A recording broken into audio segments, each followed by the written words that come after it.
give a quick thing right here, and then I'm gonna have to dip because I am casting. But this is the $50,000 COD mobile or Mayhem, Mythic Mayhem. Good gracious, I can't talk. I am going to be casting. I'm not going to be talking directly to you guys for the majority of the stream, but I wanted to pop in, say what's up.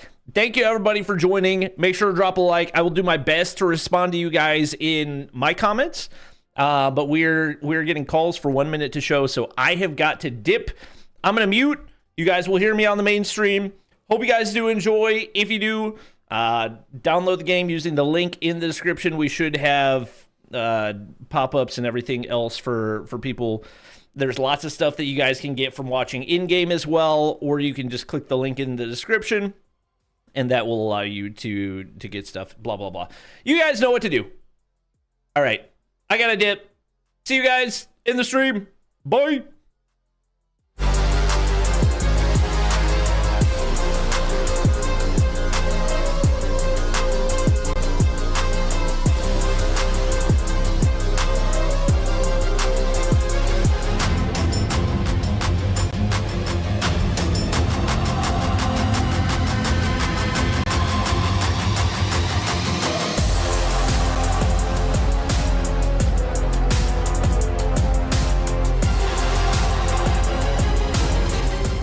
Well, good evening or good afternoon, depending on where you are in the world. Welcome into the $50,000 Call of Duty Mobile Mythic Mayhem. I'm going to be your host and caster today. My name is Goj, and I'm really excited to see Battle Royale here with Call of Duty Mobile on the main stage for 50K. But I'm not going to be casting it all by myself. Bring me in Bobby Plays himself, Call of Duty Mobile aficionado, and my friend, it is Battle Royale time. It is. It's good to be back. I have not casted COD Mobile Battle Royale in a hot minute, but there have been a lot of really cool changes to the game, especially the addition of buy stations has changed the way the game flows a lot. Really looking forward to these guys battling it out. They have been hooked up with all of the fanciest skins in Call of Duty Mobile, and hopefully they'll be feeling good to give it their best shot at their lion's share of $50,000. Yeah, it's a really good shout. I'm really pumped about it. I want to break down the format and the scoring for everybody at home. If you haven't seen any info on this yet, I'm going to break it all down for you. All right, here we go. So first and foremost, 100 players in the lobby today, and we are playing quads. So there's going to be 25 teams of 4. The teams, however, are broken up a little bit different than more tournaments out there. We've got one content creator captain that is leading the charge with 3 qualified community players. Those community players, by the way, all made it here through a qualifier, actually a very rigorous qualifier to get here. So a total of 75 community players, and they're all being led by those captains. Now we are playing 5 total matches of Battle Royale. Isolated first, then Blackout, and we go back and forth. So a total of 3 times on Isolated, 2 times on Blackout.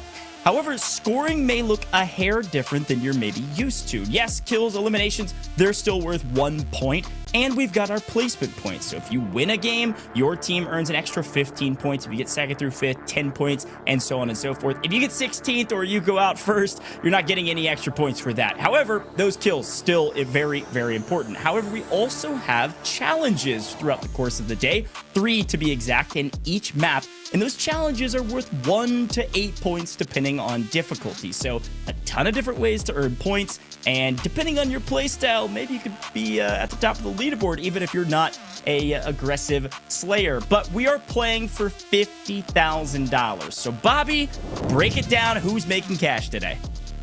Well, everybody inside the top 8, and a lot of people are coming in here with not a whole lot of experience when it comes to COD Mobile Battle Royale, but because we have that open qualifier format, we got opportunity for people to prove themselves. So obviously it's nice to get exposure. It's even nicer to make some money off of it. First place, it's going to be $16,000, breaking down to $4,000 per player. And obviously everything after that, not too shabby, all the way down to 8th place, $250 apiece. But that gap between 1st and 8th is massive. These guys are going to want to make the most of every opportunity, and especially with more ways to get points than just placement and kills, could provide some opportunity for some chaos in the later maps as well. Yeah, it's a really good shout. I'm really pumped about this pricing, but there are rewards for you at home. There's 2 different rewards for you at home, so lock in. I'm going to explain how this works. First and foremost, you can open up Call of Duty Mobile right now and actually watch this live stream from the game itself. Open up the app and start watching. You can click that yellow icon you see on your screen, and if you do so, you're earning rewards every 15 minutes. If you watch for a total of 2 hours, then you collect all of the rewards available in game, which is 7 secret caches and 1,200 credits. However, there's another way to earn rewards. This one, all you have to do is click the link or scan this QR code. You can screenshot this graphic and click the QR code or scan it any which way you can. Once you scan it, it's going to go ahead and open up Call of Duty Mobile for you if you've already got it downloaded, or prompt you to download it. After you scan, you then have to complete 5 matches and you earn 6 more secret caches, 3 epics, 2 legendaries, and 1 mythic. Hey, it is Mythic Mayhem after all. So make sure you scan this QR code and then play your 5 matches. You have to click the link or scan the QR code in order to earn your rewards, and you do have to play those games, all right? So there's the breakdown of the pricing for the players and the pricing for you at home. Let's talk about those players, though, because we have 25 teams to break down. And Bobby, I need you to give me a couple highlights. Who are you looking at? Who you have your eyes on? I would say the fan favorite in the event has to be Parker the Slayer. Probably the OG COD Mobile Battle Royale player. He has been with it for probably 6 years at this point, if you count all the betas and everything else. So obviously his teammates probably not going to be as recognizable. A lot of these players that we have that made it through the open qualifiers are not necessarily top tier pro players, but they've shown some gun skill in their own right. Obviously eyes on players like Noah Sunday as well. Seems like any type of content creator event that we have, he is always a threat. Yeah, it's a really good shout. I've seen Noah play in just about every single one of these and always tries to at least make some cash. I expect him to be in the top 8 today. He's been doing a lot of practice. Parker the Slayer, by the way, I watched a video that he put out 14 hours ago where he won a game only using C4. I watched that video earlier today. Crazy. Absolutely wild. All amazing content creators, though. I want to turn my eyes to some of the PC creators. Iceman Isaac, not only a good friend of mine, but also a Battle Royale aficionado. This dude has played every single Battle Royale under the sun, and he is top tier.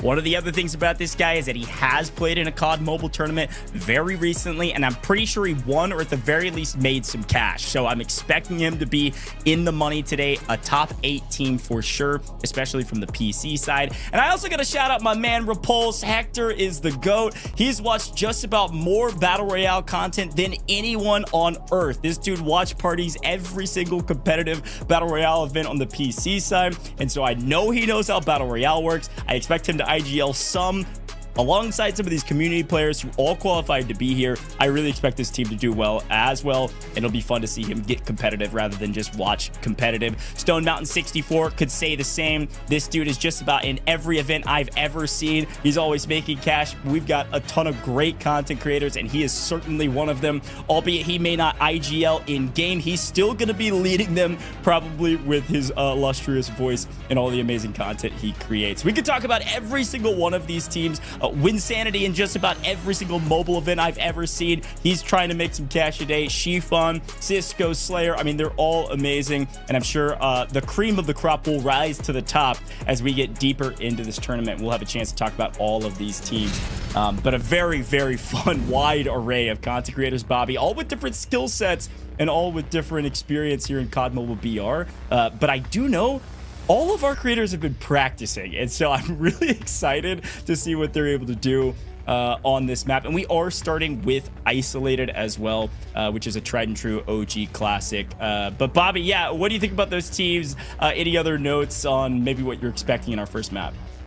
I think one of the teams that you have to look at as far as professional favorites has got to be Slayer and his squad. That's one. I know Lotex is not playing in the event, but a couple of players asked him who he felt like was going to come out on top. He said Slayer squad, and then Raging Cactus actually has another pro player on his team as well. So those are two to keep your eyes on, especially as far as competitive level of competition, just because obviously being a content creator is one thing, playing the game professionally completely another, and these are top tier players that we've seen compete across the board, not only in content creator tournaments, but in actual professional tournaments as well.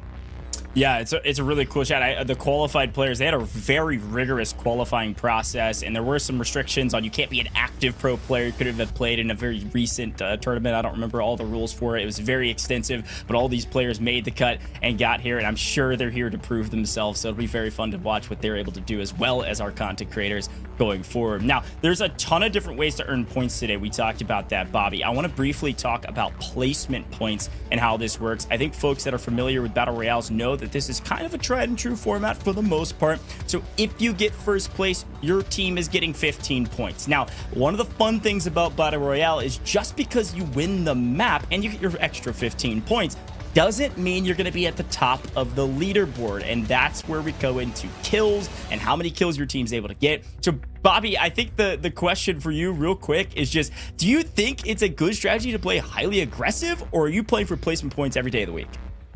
I think in game number 1 especially, we'll see teams sit back and play a little bit more passive. We can be the team that wins Hot Drop. Shoot, we get our 8 points. We get a bunch of kills as well. We could be the top of the leaderboard. The other two, a little bit easier to earn. Just kind of normal gameplay loop float. You should be able to complete those, especially if you tend to play with an SMG. So that's how it's all going to work. Feel free to keep asking questions. I think it's quite self-explanatory for the most part. But I am happy to pay attention to all of our streams all over the place and answer your questions. So challenges out of the way, Bobby back. Bobby, it's time to talk about maps, and I want you to give me your thoughts around Isolated and Blackout, the two maps we're playing today, and maybe a key delineator between those two, as we are starting with Isolated, but we'll be seeing Blackout here in map number 2. Yeah, obviously Isolated is kind of a fan favorite whenever it comes to COD Mobile Battle Royale. It's been there since the beginning of the game. I personally actually like Blackout better, and I think especially with the fact that we don't have any restrictions on vehicles or classes, this is one that I think is going to be a lot more entertaining. It's one that we don't get to see nearly as much, especially in the rotation for competitive COD Mobile events, but that's one I'm definitely looking for, and one that I think the current rule set could be very, very interesting for, especially with the addition of buy stations. Yeah, it's a really good shout. Buy station's definitely going to change the way the game's played. We'll talk about that as we get into it. But we are starting with Isolated. This is an OG, the classic. Everybody loves it. Everybody plays it.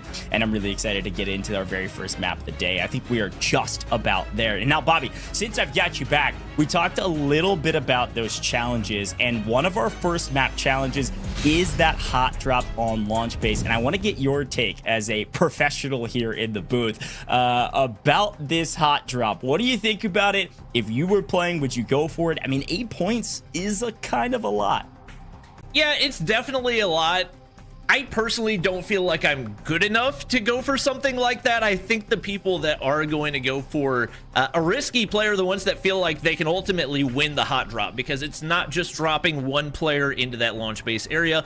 It's dropping all of them, which puts a lot of risk of getting completely wiped off the start. And like we talked about earlier, removing any potential for you to get any of those additional points. So I don't think, especially map 1, that we're going to see a ton of people go for it. If we have it in the later maps, there's a possibility we start to see people get a little more aggressive, especially as they start to get more desperate. Yeah, I think I agree with your breakdown there. I think if I was playing, I don't think I would, because I think I could maybe just survive better than take a gunfight with everybody in the lobby. We'll see. I think Parker the Slayer may go there and try to wipe the lobby with his community players. I got a little inkling from behind the scenes. You know, there's a boon being in the Discord when all the players are talking, figuring out their strategies. One of the things that we're talking about is vehicles, like you had mentioned, probably being a pretty big boon for a lot of these teams and a lot of these players. But it sounded like a lot of our teammates, a lot of the teammates of the captains, were going to be running the FHJ-18 to make sure these vehicles weren't too valuable. I mean, obviously tank's pretty strong, but if you're able to take them out quickly, I think all of these teams are trying to plan for worst case scenario. There's tanks everywhere. We're blowing them all up as fast as humanly possible.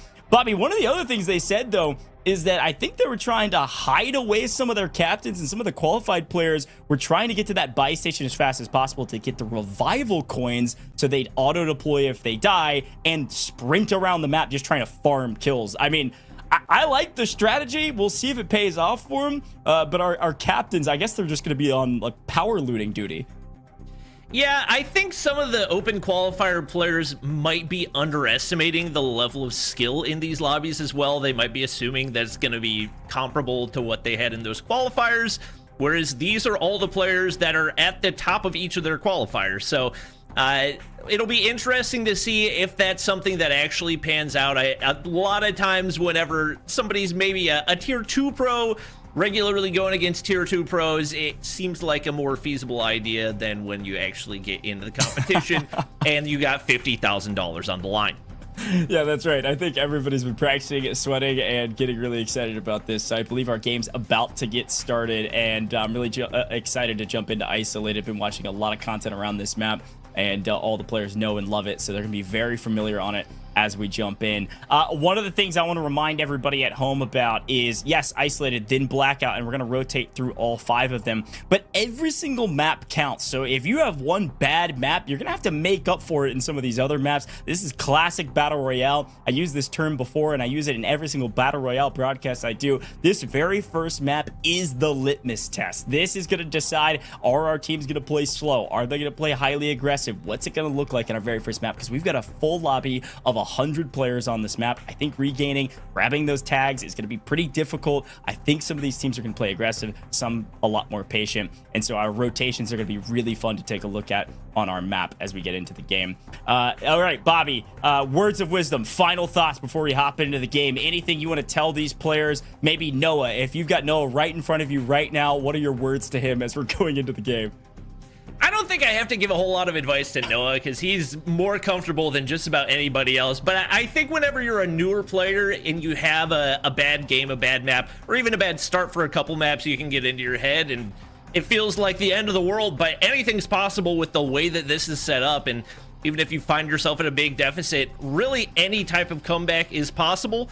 It's really about the team chemistry, and if you start to get angry at your teammates, then you're just going to make things that much worse. So learn how to mental reset after every map, put the mistakes behind you, and see if you can learn from it, and hopefully we can get some new faces as a champion right here, and some people that maybe weren't expecting.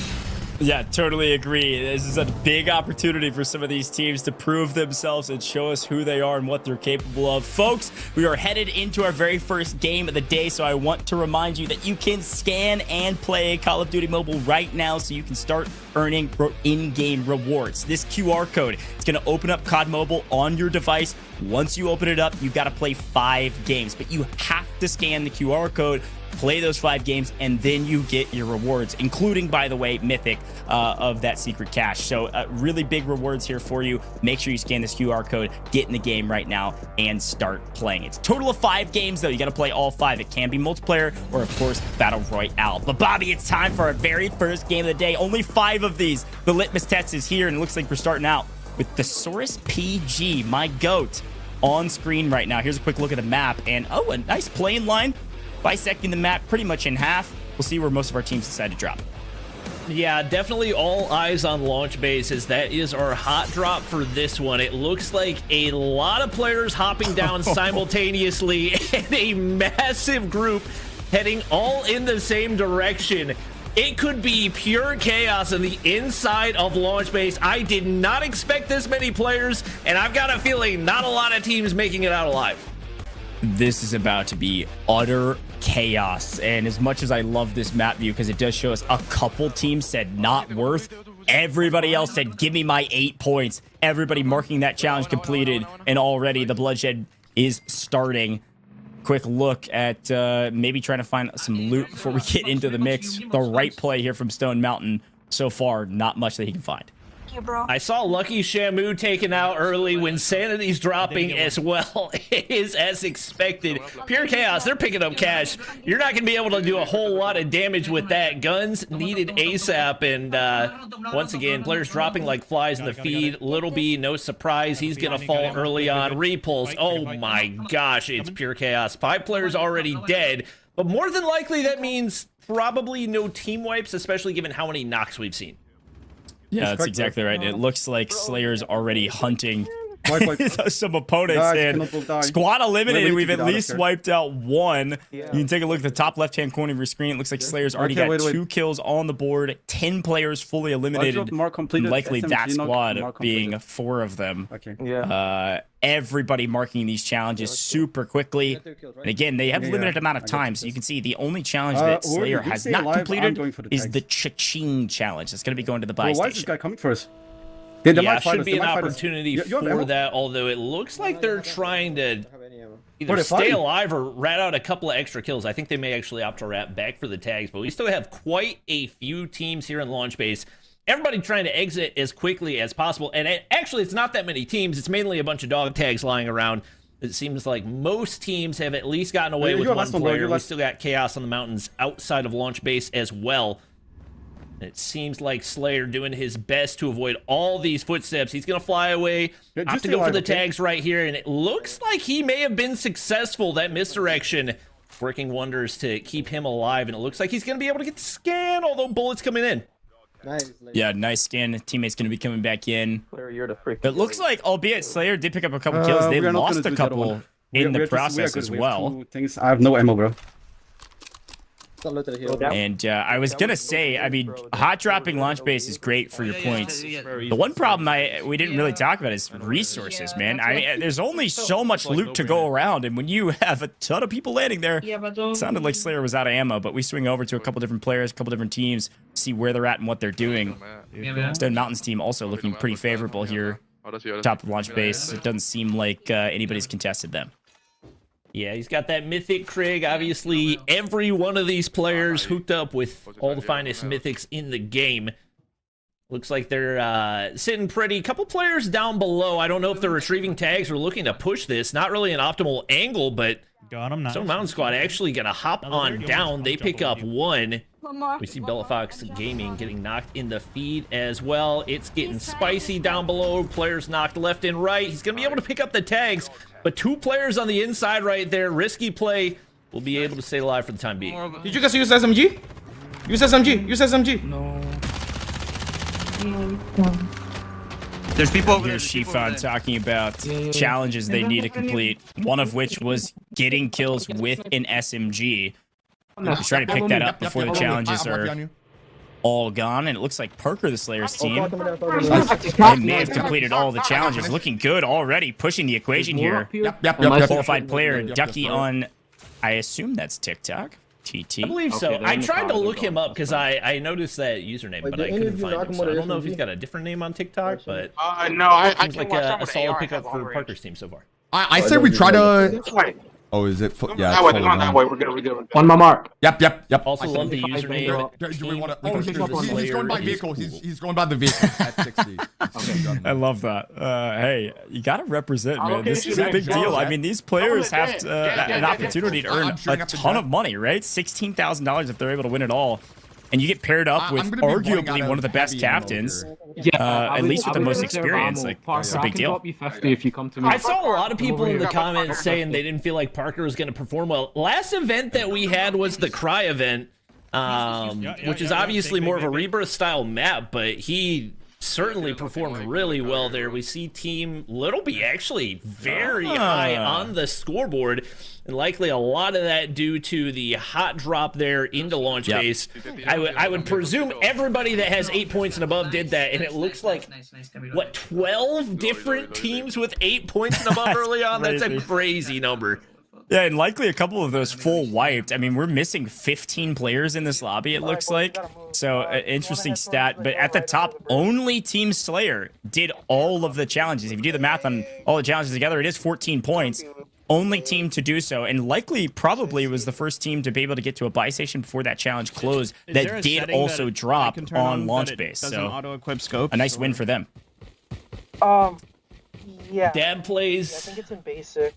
Team captain right here played. He's got experience on pretty much every mobile battle royale that has ever been created. So I know he dabbles in COD Mobile BR here and there. I think his overall battle royale experience is what's going to shine. Same for Bella Fox. Just lots of mobile experience across the board. And I think overall, having mobile experience is going to pay off more than just pure battle royale experience. Simply because the difference between the controls on mobile and those on console and PC are so different. So even though a lot of these players might not be the most familiar with COD Mobile, whether it's multiplayer or Battle Royale, having those mobile mechanics down just makes such a huge difference. Yeah, totally agree. It's looking like Bella's team's rotating with vehicles as expected. Can I pick you up or no? The map. Looks like one of our qualified players said, how about a rocket to the face, Bella Fox? Too bad. See you later. That was an insta-thirst as well. They wasted no time making sure she was not going to get res right there. So waiting for COD Ninja, who I think has played in a number of our creator tournaments as well. I did not see him on the list of players, but if that is who I think it is, that could be a team to keep an eye out for. Back on the Saurus PG right here is...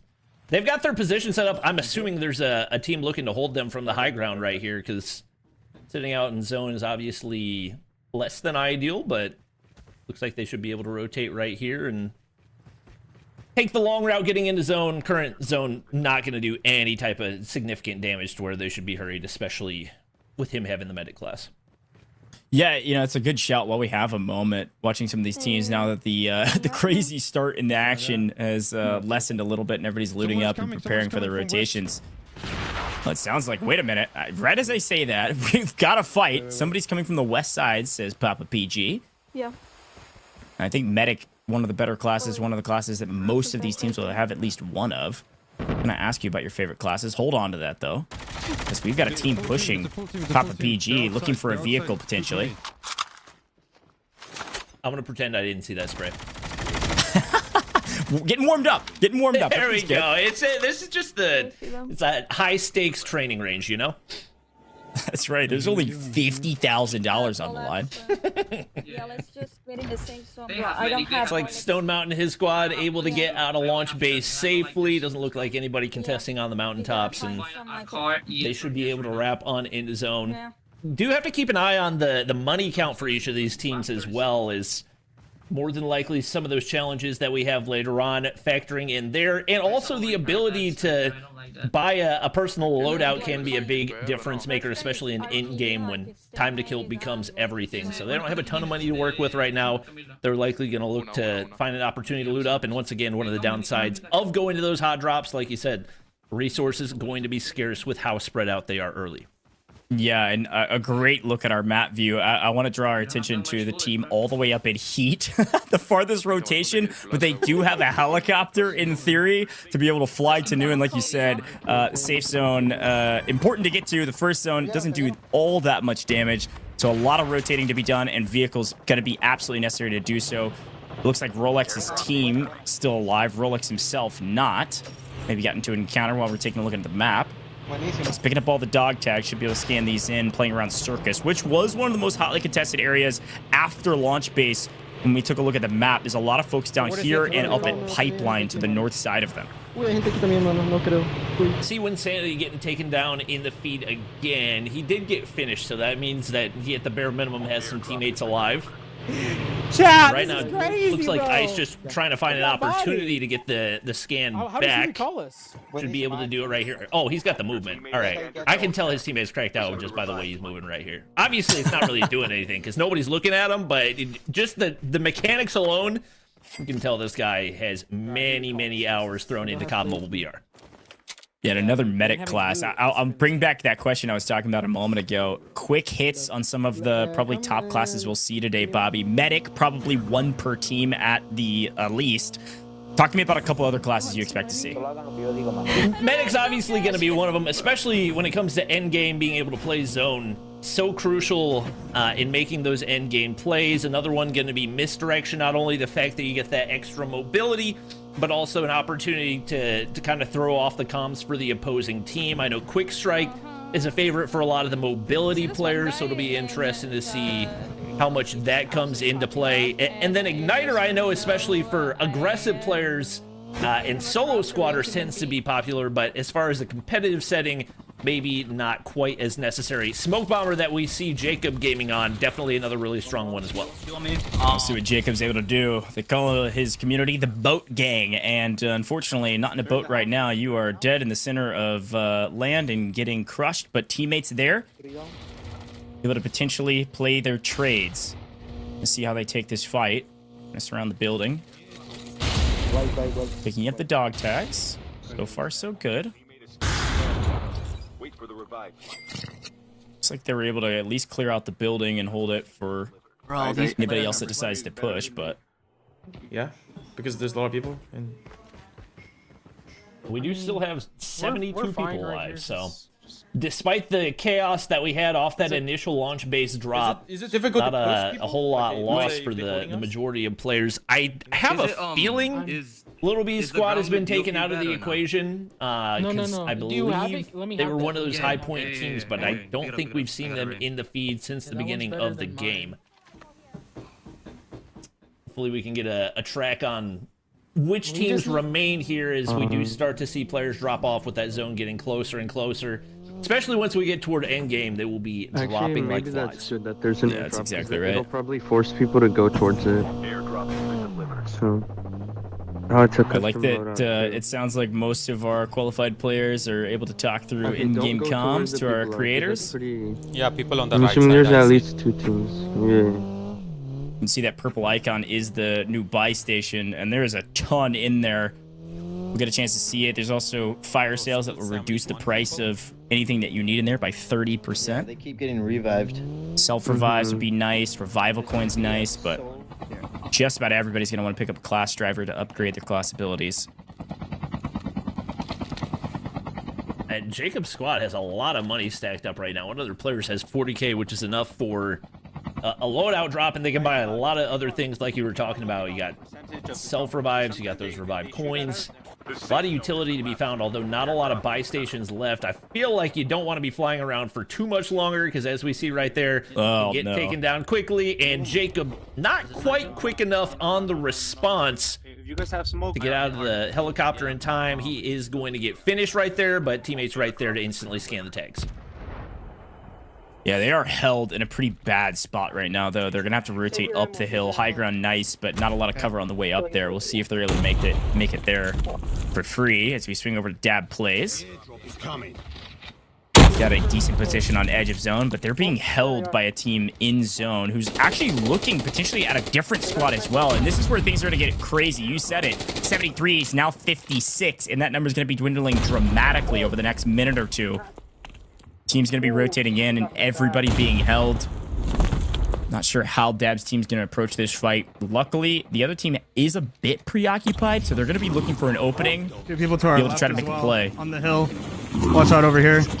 Dab actually playing the scout class, so that's going to allow you to scan the surrounding area, get an eye on where the opposition is. They're going to be able to rotate out right here, but super exposed, struggling to jump out the window. And a risky play right here, but the team up on top of the mountain doesn't really seem to have an idea. Looks like it's going to be a free rotation for them, and with all 4 players alive, only one needs to play up. They could potentially push this. If they can take top mountain control right here, that would put them in prime position heading into the end of the game. Cúrame. Necesito lootear. Bro, All right, Win, I see you. Like I said, Winsanity tends to find himself in these in-games. We've got a pretty good position as well on edge of zone. The problem with this is there's positives and negatives to hunting to edge of the zone. You're usually fighting kills. You're hunting edge, people moving in from outside the safe zone, getting damaged, they can't back up. Free kills. The problem is you're usually going to get held as well. So pay attention to when they rotate in, who's there, and how they get held. You can see Zeke down there, one of our other teams, Okay. I'm still alive. He and his team doing a full rotation here. Mountain. Right side. When it showed that counter a second ago, 18 people still alive right now. So that's, or not 18 people, 18 teams still alive. Yeah, that is a lot for how many, or for how small the zone is right now. We're constantly seeing those knocks, those kills, but I believe the scan's still in play. So most of the time, those players that are getting taken down still able to get back in the action, which is why it's that much more important to not get taken down early on in the game. Not only do you have the opportunity to take down 100 players, but with the amount of times that you can get scanned back, it's just such a big missed opportunity to get taken down off that initial drop. And a couple of those teams more than likely regretting that one. I'm interested to see what that kill count is going to be once we get toward the end of the game. When Sanity and his squad, 4 players still alive for them as they look to hold the team outside zone. Looks like buy stations are closing here in the next 5 seconds or so. Doesn't look like Wynn's got a kill yet, but his teammates potentially do. They're playing well together as a unit. Play trades here, kind of skating edge of zone. There is a team already inside of zone, up on top of the hill. This is going to be a tough hill to breach. The hope here is there's so many people alive, they're going to get distracted. And it's actually nice. I was going to say, probably a layer cake. A couple teams at the top, Win Sanity's team at the bottom. It's going to be utter chaos. It's not worth pushing this too early. Let the other teams fight. There might be a team coming above us. 100%. You don't want to force anything until you absolutely have to. So they've got this high ground position. They've got defender shields as well, so that's additional cover. They have that ultimate high ground where you can watch everything down below, and maybe that one other team up top looking to contest, but you got so much cover from the rocks that you can really dictate the pace of the gunfights and when this is going to happen, so they can play these headies. We'll sit back right here, eyes on the one defender up top, and only COD Ninja alive right now for Bella Fox's team. He's likely just going to go for placement in this. Yeah, absolutely. I mean, we're barely into placement. You can see 11 teams still remaining, so we're into some placement points, but only 3 right now. And you need to make it to top 10 to get to up to 6 points, and then it's top 5 for the next metric up. So all these players are going to be playing slow. You can see where the zone is pulling to as well is actually off the hill. It's down at the bottom of this hill in the wide open spaces. So, yeah, we went from 53. Now there are only 25 players remaining. The problem is, once this zone closes, it's going to be utter chaos. And you can already see some of that fighting beginning to start as people begin to move from their ultimate high ground. Yeah, we're definitely seeing the players drop a lot faster now. It was, what, 60 just a second ago, all the way down to 25. Players knocked left and right. Raging Cactus taken out, but once again, one of his teammates, one of the players to watch, I believe Bardax was the one that Lotec said was going to be a real threat in this competition. So we'll see if he can clutch up right here. It looks like he's able to get a knock, dropping like flies. COD Ninja continues to farm, and he was the solo that we watched. He's just in the smoke, going to work. It is cash, mythics, and legendaries for days all around him. It looks like he wiped the whole squad, and he keeps on going. The only piece of cover in zone right now that's like a true cover is this shack, and it's his. This is COD Ninja's shack. He's running the lobby right now by himself. He's got one of the best positions on the map. Slayer's team is a full team of 4. He has to solo quad in a $50,000 tournament. This is unbelievable, but he's doing it. He's got everything that his heart desires in this shack. We've got to rename this POI on the map. My goodness. He's ready for whatever's coming at him. It's going to be a full team of 4, most likely on the other side. 1 versus 4. There's only 5 people left in the lobby total. COD Ninja's got 6 kills here, Bobby.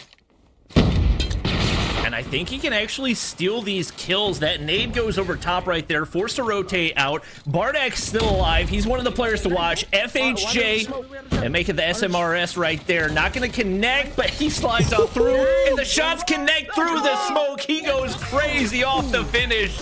That is exactly why Lotec said to keep an eye out for him. Team Raging Cactus takes those 50 points to close out map 1. A huge win for Raging Cactus, but of course I've got to tip my hat to COD Ninja. My goodness, was able to make it into the top 3. So all of those 3 teams you just saw, all going to be walking away with some nice placement points. And of course, however many points they got for the kills that they got. COD Ninja, of course, I think raking in 6 kills is what we saw before we cut away. But it's Raging Cactus, the only team that will earn 15 points for their placements. Wow, what a first map. Isolated. It definitely lived up to the hype. I think the big thing for me was how fast this game moved. I thought it was going to be a lot slower, but I think the hot drop kind of started things out really fast. And then the teams that made it out of the hot drop said, well, we're already fighting a lot. We're feeling pretty good. We got decent resources. Let's keep pushing the equation. Let's keep fighting. And then, of course, the final circle was absolute chaos. Very fun map. What'd you think, Bobby? Yeah, it was definitely it start to finish really good. I feel like there was only maybe a minute or two of a lull, kind of like you talked about after that initial hot drop. But I think especially probably some teams learning their lesson off of that hot drop, and we will likely not see quite as many go for it the second time around. I could be completely wrong, and we could see the entire lobby send it that way. But I think with the amount of kills that we saw teams farming toward the end of that one, I think with the way that scales up on the leaderboard, more than likely we are going to see a lot more people play it passive while still having some people that are feeling desperate going for the hot drops. Yeah, I think that'll be super interesting. Obviously, our challenges will change each map, so we might see some more hot drops, we might see some other challenges, but let's take a quick look back at that map and some of my favorite parts, because, of course, I put this together. Slayer, obviously dominating the early game, the only team to get all of the challenges completed, which is a total of 14 points. You can expect to see Slayer near the top of the leaderboard with those extra 14 points and the amount of kills they were able to pick up. Parker the Slayer, some good moments. Aerith here on main stage, picking up a nice kill inside of one of these buildings, playing great trades. Good grief. Unfortunately gets traded out as well. And then Winsanity's team did great as well. I think they're going to earn some placement points, but it was all about Raging Cactus at the end. It was COD Ninja as an individual, Raging Cactus's team that is able to come out on top. You can see Raging Cactus actually falls a little early, but his teammates were crushing it into the final circle. And here's COD Ninja going absolutely berserk, and the only piece of cover left in the final circle here, Bobby, able to play the shack perfectly, pick up 6 some odd kills and make it into the top 3 for the placement points. But Raging Cactus's team does it in the end and wins, and that's the power of player advantage, my man. When you've got extra teammates, you got more players on your team than the other, you got more bullets throwing down range, you're probably gonna win. Yeah, and you can see it on Raging Cactus's face right there. He wasn't expecting probably a crazy result, let alone a win, but Bardax goes big for his squad right there. I think a lot of this is going to come down to who's got the better community members out of those qualifiers, and definitely some surprises for COD Ninja being able to make it through. Definitely a huge addition for, I believe that was Bella Fox and her team. And then even though Raging Cactus doesn't have a ton of COD Mobile BR experience, a solid IGL can work wonders for you, especially when it comes to managing those late game situations. Yeah, no, it was really fun to watch. I think overall, yeah, I think Raging Cactus will probably be near the top of the leaderboard. Bella Fox will be near the top of the leaderboard. You got to remember, placement points are huge, right? 10 points overall if you get into the top 5, 6 points overall if you get into the top 10. So there's quite a bit of points to go around for everybody if you were able to make it. The crazy part about that map, though, was that when we looked at the top of that giant mountain before the zone forced everybody off, we still had 16 teams on the map moving into that circle. I think it was like third to last circle. Our placement points, they start at 15th place. So there was a lot of folks that were like, wow, we did great. We made it till near the end of the game. And they're going to go look at the leaderboard and go, oh, wait, we died in 16th. We get nothing for that. Maybe we do need a hot drop and get extra challenge points. It'll be fun to see. Again, it was Slayer's team that completed all the challenges, so they're going to have 14 points overall just from the challenges, let alone what they were able to do on the map, which is pretty significant. So yeah, Bobby, I think you called it out perfectly. I think it's Bella Fox. I think it's Slayer. And then, of course, Raging Cactus winning the map. Probably going to be 3 of our top 5 or so teams. But who knows? Maybe there's a surprise out there. Somebody was slaying out the lobby that we missed off screen. So we'll take a look at that here in a little bit. Our score is being calculated. I want to remind everybody at home that you should be earning rewards right now, folks. There's a couple different ways to earn rewards, and I want to remind you of how to do this because we're just getting started today. 4 more maps to go.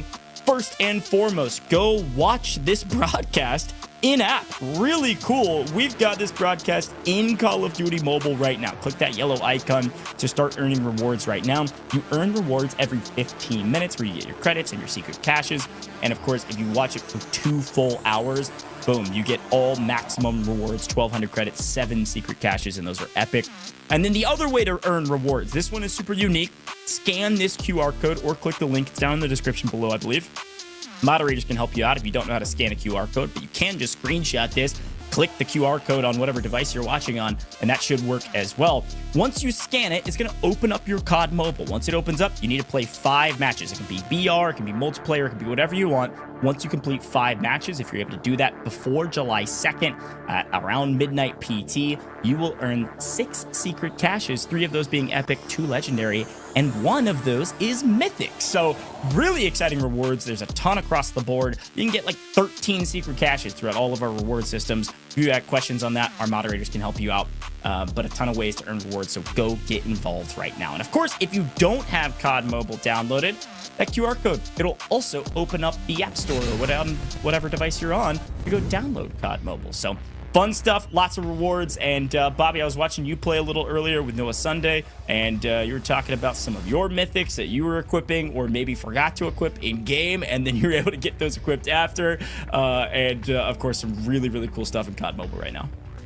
Yeah, no question about it. Just a pro tip, because I have done this many, many times whenever it comes to grinding out the mythics. You only have to play 1 individual game to unlock a lot of those. So when you got to play like the 5 games, all you got to do is hop into a shipment free-for-all. It only takes 2 minutes. Knock out 5 games in 10 minutes. Boom. Instant 6 catches. 1 of those mythic, 2 of those legendary. Go unlock it as quickly as possible. Once again, with the link in the description. But yeah, there's so much that you can grind out in COD Mobile right now. You've got, what, 3 free legendaries that you can unlock via the secret caches. You got 1 free mythic.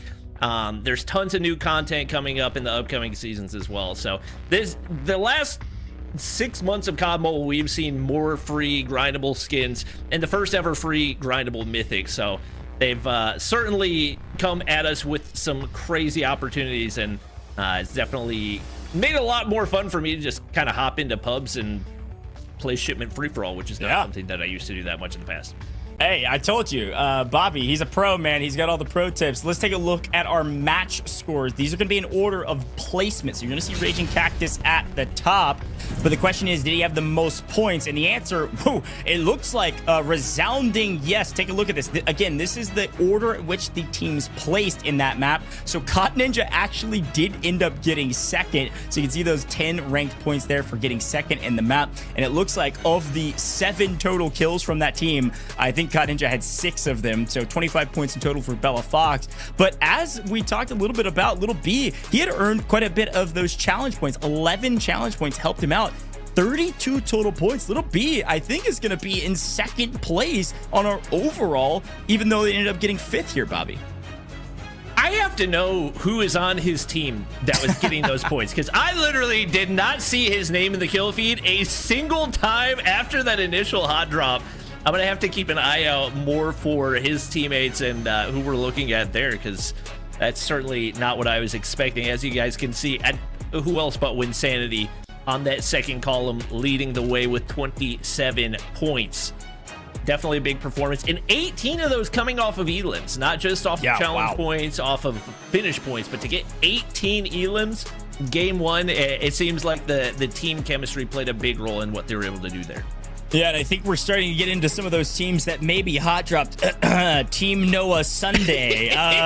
Hey, congrats on your 8 points. Unfortunately, I think they got wiped off rip, and that is the nature of the game. When you go for the hot drop, unfortunately, if you don't stay alive, you only get those 8 points. So that's where Noah Sunday's at in that match. But here's our overall, and as expected, Team Raging Cactus at the top by 6 over Team Little B at 32. Team Slayer, again, as expected, inside of top 5 here in 3rd place overall at 28. But Winsanity is probably the biggest surprise for me. 18 eliminations between his entire team in that map. Yeah, he lasted a decent amount, but only got 6 rank points. Wasn't a top 5 team in that map, Bobby. So to see them right there at 27 points, again, I'm telling you, Win always finds a way to earn money in tournaments like this. He's a great player, a great teammate, and has got a great team behind him, apparently, with 18 kills in that one. They are the highest slaying team on the map in our first map.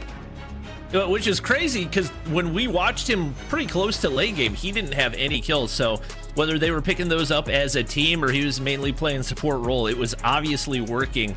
So some surprises here, some not so surprising things. Lotex gave his 2 favorites for who are going to win this, and 2 of them were in the top 3 in Team Raging Cactus and Team Slayer. Obviously making our way a little bit further down the list, seeing some of our PC and console creators both Dazzy and Iceman Isaac on that second little spread. And then the one really unfortunate thing, Team Aerith didn't even hot drop and still only managed to get 1 kill. So that's something that has certainly got to change. Obviously not a battle royale main, but I feel like if you're gonna play the passive route, you got to do that in a way that's gonna actually give you an advantage. And it seemed like even without playing aggressive, they still found a way to lose those gunfights early, which is yeah, I think Bobby's throwing a little bit of shade, but yeah, it's a great shout though. I mean, one of the things we saw it in the replay, I think they just got landed on. Like, it looked like Aerith was able to pick up 1 kill, I believe, which is why they have 1 point, but unfortunately lost the overall team fight. And if your entire team's stacked and you all die, nobody can buy each other back or scan their dog tags back, and so because of that, you're out of the lobby quickly. But a fun look at that leaderboard, a lot to be learned. And again, the litmus test, I think it came back pretty acidic. My goodness, it was a hot game, a very fast-paced game, and some of our teams really did succeed in hot dropping and slaying out and earning challenge points. If you can hit the whole gambit, you don't even have to pick a playstyle. You just pick them all and move on your merry way to the top of the leaderboard. It'll be fun to see if strategies change in Blackout. And I want to talk a little bit about Blackout as we're moving into game number 2. Things shifting on its head a little bit. We've got some new challenges we're going to talk about. But let's take a look at our maps again. And of course, we've got to celebrate Raging Cactus winning that map and being top of the leaderboard. You're going to see his name there on our first isolated map. But it's time to move to Blackout. So Bobby, I want you to reiterate what you talked about. Blackout, different map, different strategies. What you got for me? Yeah, like we talked about earlier, a very vehicle-dominated map, and obviously we did see the SMRS and the FHJs coming out right there, which can be a good counter to vehicles, but especially with how much ground there is to cover and how wide the map is without a ton of verticality, I've got a feeling we will see more of those vehicles coming into play on this one. I am also interested to see how that changes the playstyle and maybe gives some team a little more advantage. I know Noah not happy with his results on that first map, but he played a ton of Blackout back in the day, so I've got a feeling this is one he might feel a little bit more comfortable with, especially from a competitive POV.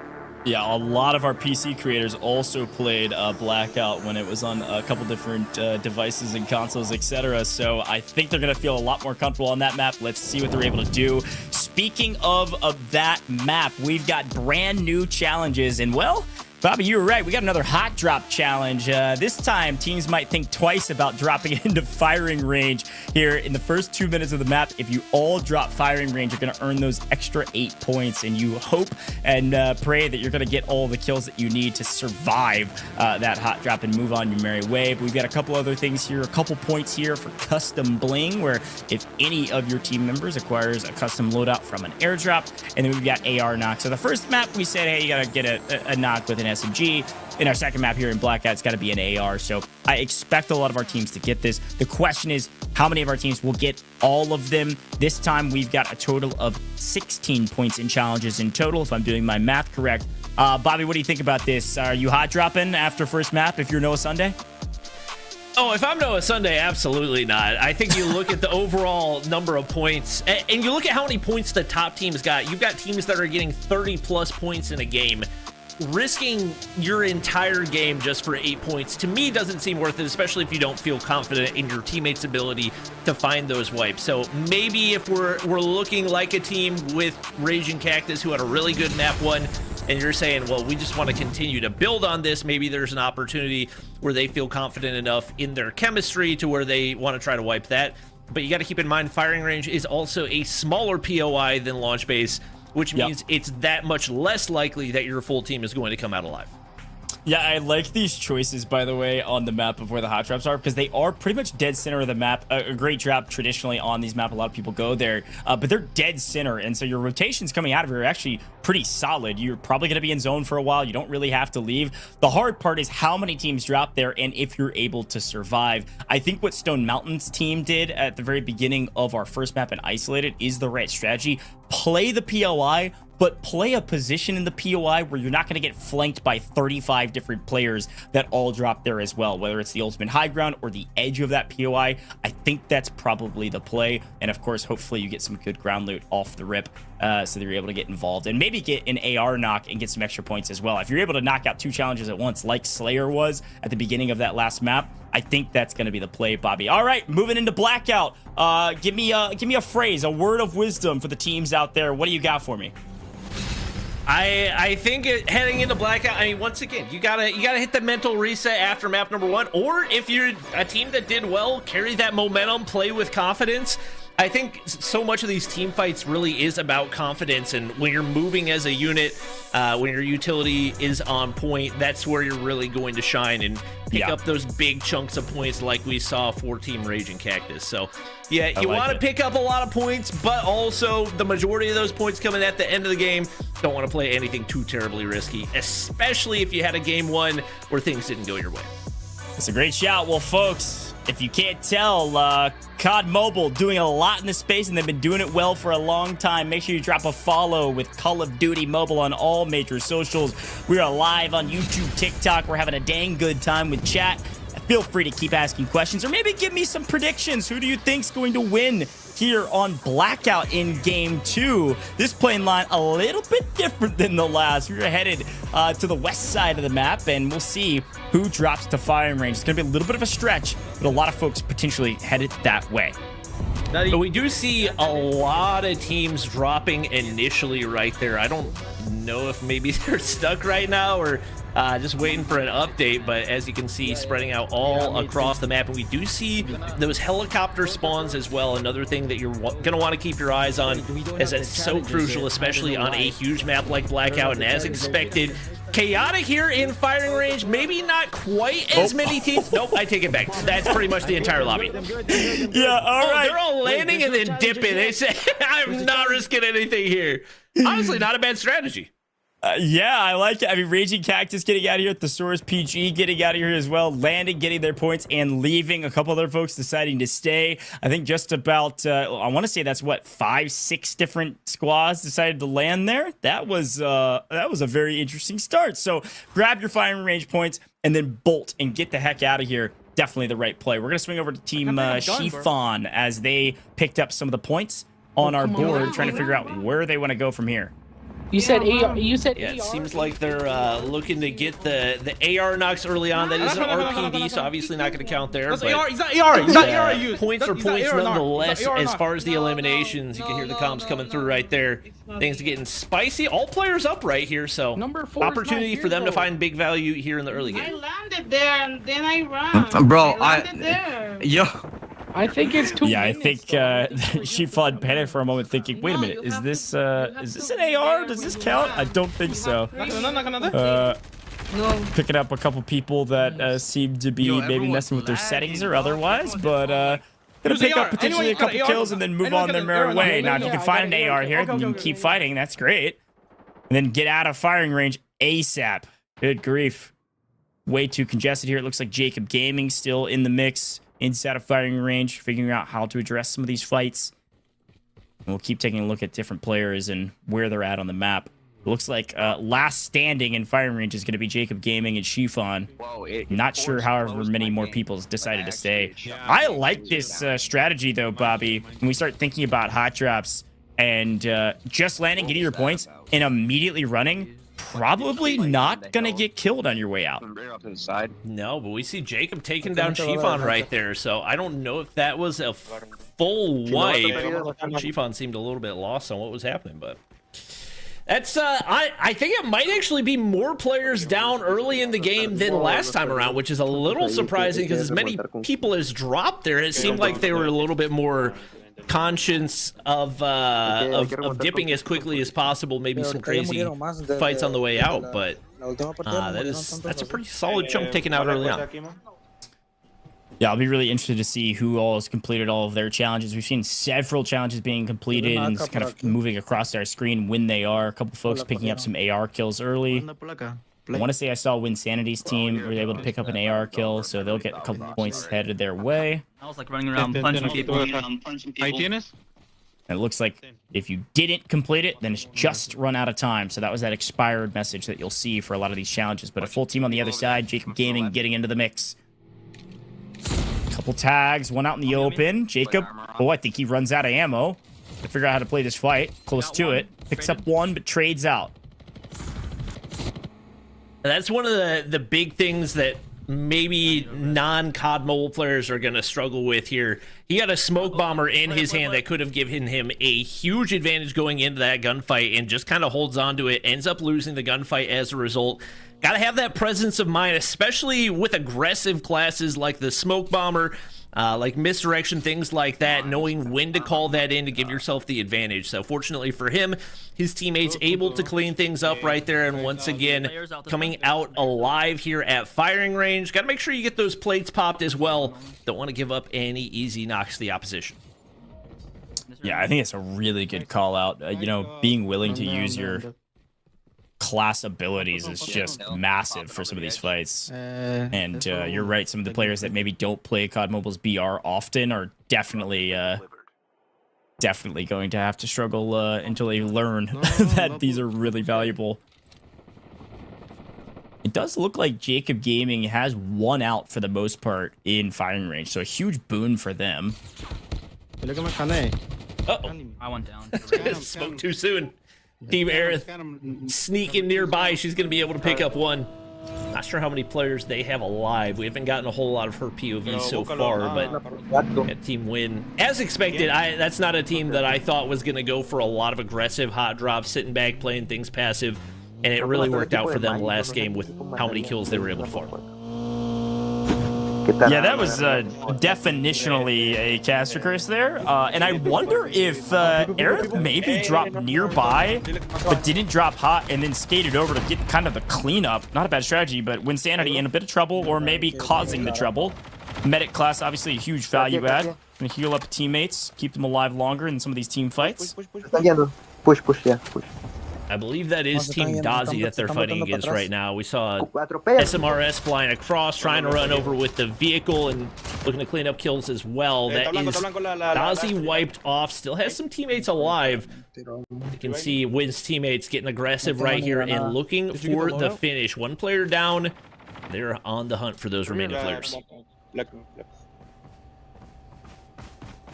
You can hear some of the comms. I mean, this is, again, a lot of these teams haven't practiced together. They've all been playing quite a bit to practice for this $50,000 tournament. But you could hear some of the comms from the players of like, push, we got to take these fights. But yeah, bro. Let's see, Shifon's team has decided to kind of stick around nearby firing range. They're still alive, obviously. So they're in a good spot. I'm just super curious. I wonder if we could get it on replay of like if Aerith actually hot dropped and landed there and we just didn't see her and her team until she came in for the cleanup, or if they landed nearby and then swung over. I don't know, but either way, a good strategy. Go for the custom. Yep. We do get Little B's POV for a second right there, so his squad's still alive after their big game #1. We've got Slayer getting back into the action.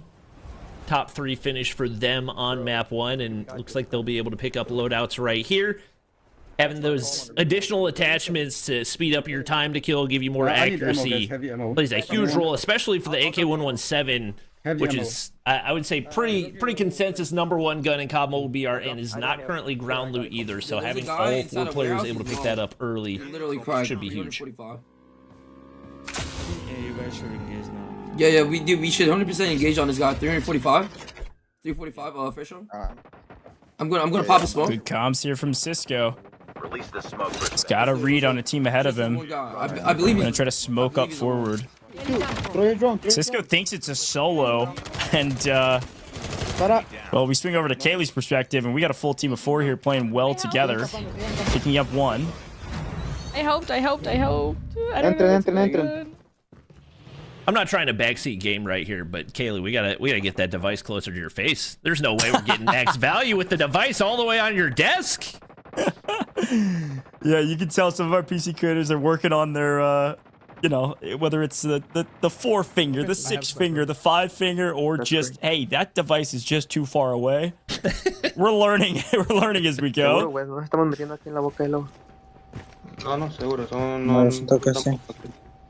I think that might be Team Win that they're engaging with right now, so I think they're gonna look to get aggressive. And she didn't look super confident in the approach they were taking to that gunfight. Once again, confidence is just such a big role where even if you don't have the best gunny, if you're able to catch the other team off guard, that gives you so much of an advantage. And it looks like high ground right here gonna give them an opportunity as Win looks to line up the snipes.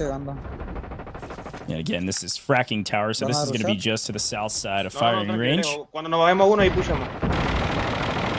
wow. Actually, a couple teams here.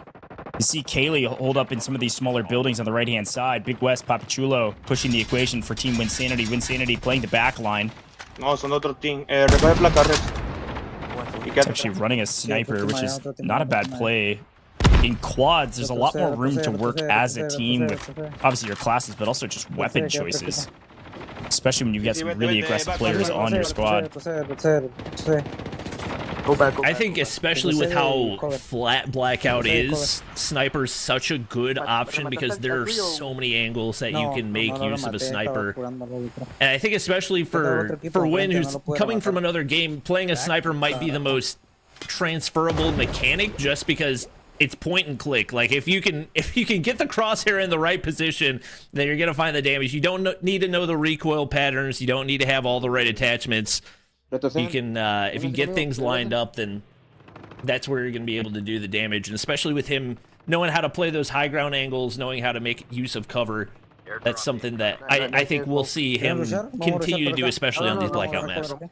Well, Insanity and Rolex know each other very well, and certainly going to be some trash talk here if they do end up engaging. I only saw Kaylee by herself. Maybe her teammates ended up getting picked up, and now down goes Kaylee. Win able to tag up a couple. This is going to be Rolex versus Win. We're on edge of zone. We've got to rotate right now. I love if we can, while watching this fight, if we could pull up the map quickly. I think they've got a decent way to go. Here's a quick look at it. Yeah, we got to get all the way up to the south side of... I mean, they could go up maybe to the south side of firing range.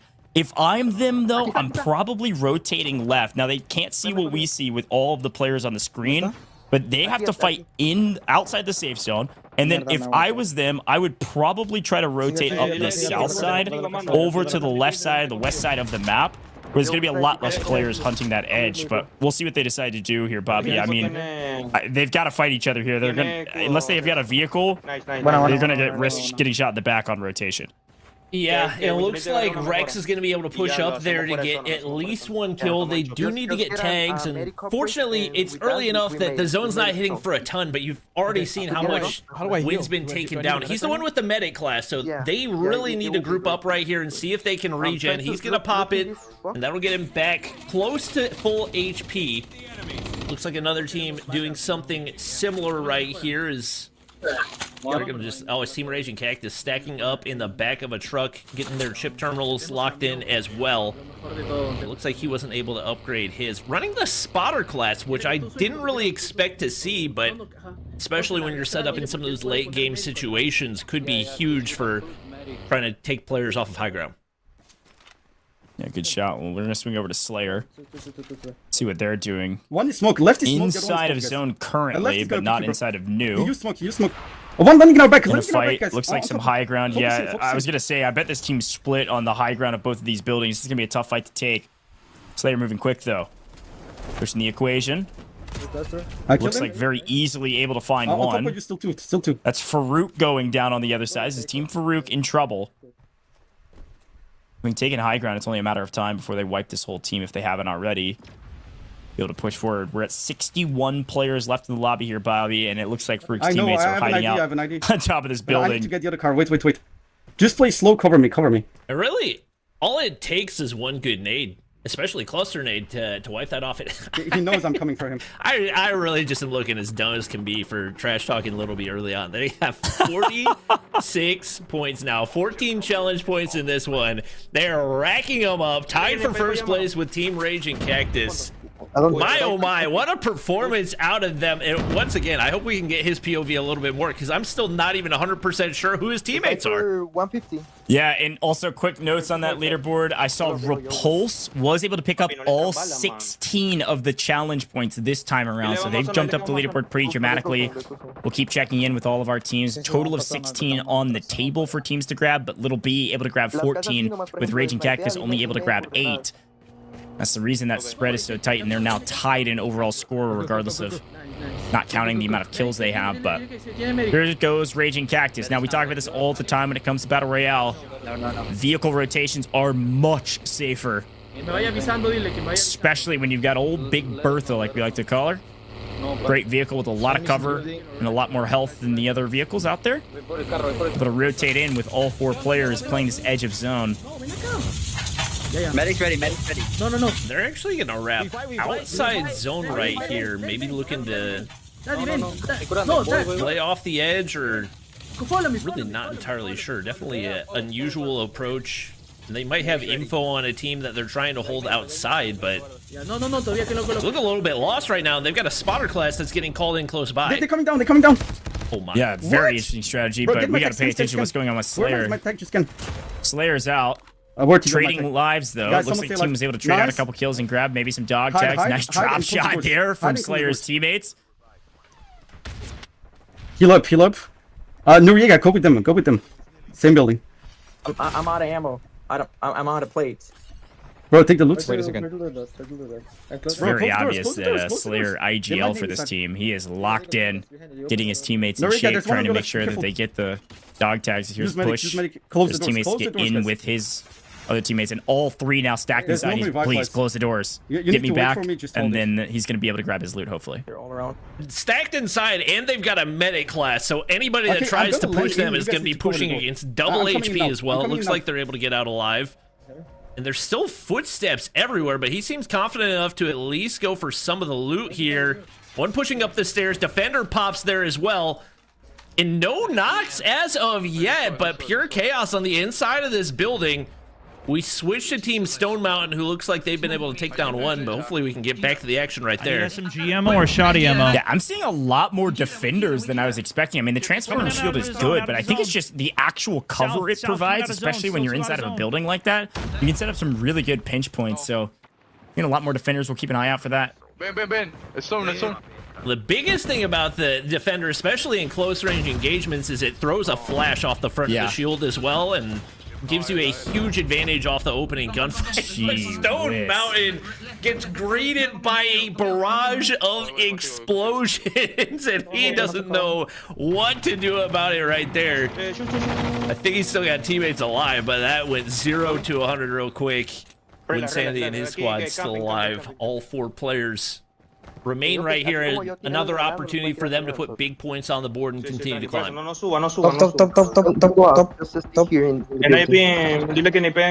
Wynn's got a decent high ground position on kind of the south side of the zone. Looks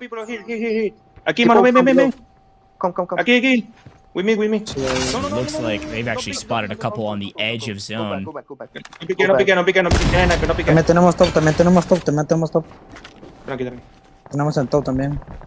This team, I mean, there's a reason they were so dominant in the very first map in terms of overall kills, because you can hear the comms. I mean, they are flying. This is a very well-oiled machine right now. Being able to call each other off of fights, reset back up, play patient here is the right call. 29 total players left in the lobby, but you can see 9 total teams. So teams have dwindled much more dramatically as we have 2 teams fighting outside the safe zone right now. You can see 1 player from U4 able to skate through and able to make it out of dodge, but 9 total teams, 26 players. These placement points are very valuable, and Winsanity's team in a really good position. We're going to watch out for him. Yeah, Cisco is just going to play the stay alive game as long as he possibly can. He's got double loadouts right now, so if he gets into a 1v1 engagement, opportunity for him to do some damage, and it looks like that big fight ends up going the way of Team Thesaurus. They've got to push towards zone right here. I don't know if they've got a medic class. Now would be the time to pop, and they do exactly that, but they got to get aggressive here. Zone's starting to tick for a lot, and they've got to look to make a push as a unit. Trying to wait to the last second, but here they go. I'm supporting us. with my good. I'm supporting us with my good looks. Papa PG supporting with his good looks. And hopefully some bullets down range. We'll see. Somebody, a smoke bomber on the other side, spotted through that smoke. There's Raging Cactus yet again in the final circle. On the left side, holding Thesaurus PG's team, able to rip them up for a couple. Winsanity in a powerful position, but now having to move. Left side, watch out left side, full squad. Full squad left side. I don't know if I'm crazy. I swear I saw 2 teams on the inside of that Bertha. That may have been my eyes deceiving me, but maybe somebody sneaking around. I believe there's 2 different teams. I don't know if somebody's prone in the back of it. Yeah, no, there's 2 people prone in the back of it. Camillo's gonna hop out right here. He's just trying to stay alive as long as he can, and he ends up getting a knock onto Raging Cactus. That's crazy.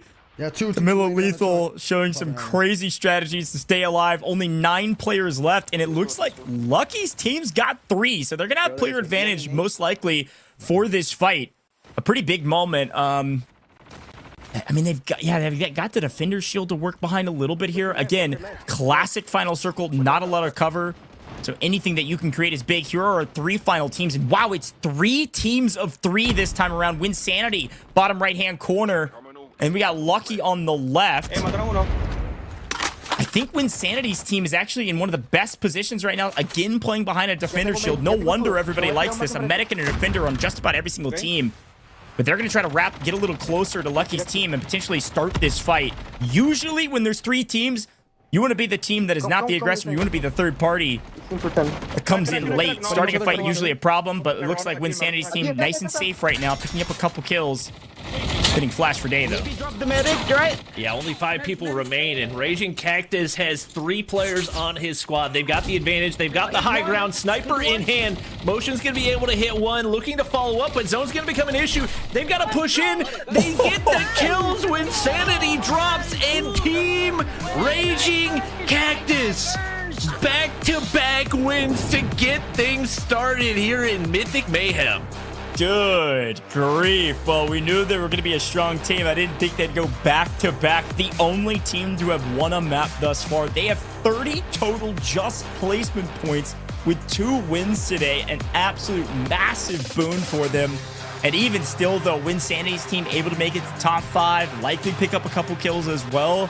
I think there's going to be a really tight race at the top of this leaderboard. Raging Cactus absolutely will be there, but Team Winsanity also going to be up there with them. And really fun final circle. This one, pretty similar to the last where it was wide out in the open, but this time 3 teams with 3 defenders behind the defender shields. It was just a matter of who moved first and who had the better shot, and it looked like Team Raging Cactus wins out in all of those categories. But again, tip my hat, Lucky Shamu was able to make it to the final circle and also get those extra 10 placement points, so should be nice on the leaderboard for him.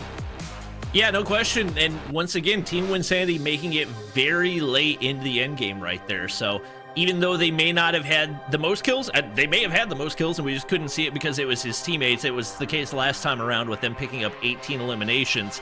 It seems like they should be sitting in a pretty good position. And once again, a team that we didn't think was going to make a big dent in the early point count, Team Little B, we saw them pretty high up. Not sure when they ended up getting eliminated, but they certainly seem like contenders at this point, despite the fact that we haven't really seen them in the endgame. Well, here's a quick look back on some of the replays from Blackout, and it was utter chaos in firing range. So many people dropped here, and some of those people, aka I believe Raging Cactus, dropped here and immediately sprinted for their life, and it apparently paid off because they were able to stay alive, unlike some of the people on the other side of Jacob's gun and Chiffon's gun. We swing over Noah Sunday, a little bit of highlight here on main, able to pick up a kill. But it was Team Winsanity able to make it to top 5 and pick up a ton of kills in transition. I'm really excited about Team Winsanity's comms, by the way, every time we tuned in. I said this before, just really clear comms, making nice decisions as a team. Slayer's team getting Mixie, Slayer unfortunately falling, but his teammates getting trades, and they all locked themselves in a room until Slayer was able to get back on his feet. They likely had a pretty decent game as well. The Raging Cactus, they held the Source PG's team, and they were able to set up for the end game and played it near flawlessly. What a fun way to finish this fight, Bobby. Yeah, absolutely, no question. It's and that's one of the cool things about Blackout is you get so many different types of end zones to where You could be wide open in the middle of the field, or you could be smack dab in the building, and it didn't really seem to matter what the situation is. Team Rage and Cactus were the better team in every single one of those scenarios. Yeah, it's fun to see too when we saw that leaderboard pop up from just the challenges. You got to remember 15 placement points, of course, if you win the game, which Raging Cactus is the only team to have done that. 16 total challenge points available on the map this time around. It was Repulse, one of the only 2 teams, I believe, that actually completed all of the challenges and got 16 points from that. So pay attention. Those challenge points are very important. Are they necessary? Absolutely not. Team Raging Cactus, I think only got 8 of those points because, again, they hot dropped and then they bounced out of there. So I don't think we're able to get the AR knock fast enough because the time ran out because they were just running for their life from that hot drop. But even still, likely at the top of the leaderboard. Folks at home, it's been fast already. We are 2 games in of a 5-game tournament. We're going to take a very short break here in the booth. I need you to freshen back up. Make sure you're logging your rewards. Make sure you're logged into Call of Duty Mobile during the break. Get some water, though, because it's real hot here in the booth. We'll come back with game number 3, and we'll be halfway through this tournament. Don't go anywhere.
Guys, someone feel like nice.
welcome back to the $50,000 Call of Duty Mobile Mythic Mayhem. We are 2 games done and dusted, 3 more to go, and it has been fast. We're Raging Cactus, the only team to have grabbed a win today. Can anybody stop them? That's the big question. Folks, we have $50,000 on the line, but we've got rewards for you at home just for hanging out with us and watching the broadcast and maybe getting your hands on the game. There's 2 different ways to earn rewards. I want to break it down for you again. First and foremost, you can just open up Call of Duty Mobile right now and click this big yellow icon and watch the broadcast in-game. Super cool that we've got the broadcast in-app right now. And for every 15 minutes that you watch, you're going to be earning rewards. If you watch for a total of 2 hours, you're going to earn a total of 1,200 credits and 7 secret caches, all epic, which is really exciting stuff. On the right-hand side of your screen, you'll see a giant QR code. If you scan that QR code or click the link down in the description below if you're over on YouTube, you can open up Call of Duty Mobile. It's going to open it up for you, and if you don't have it downloaded, it'll open it up on the App Store so you can get it downloaded. Once you scan that QR code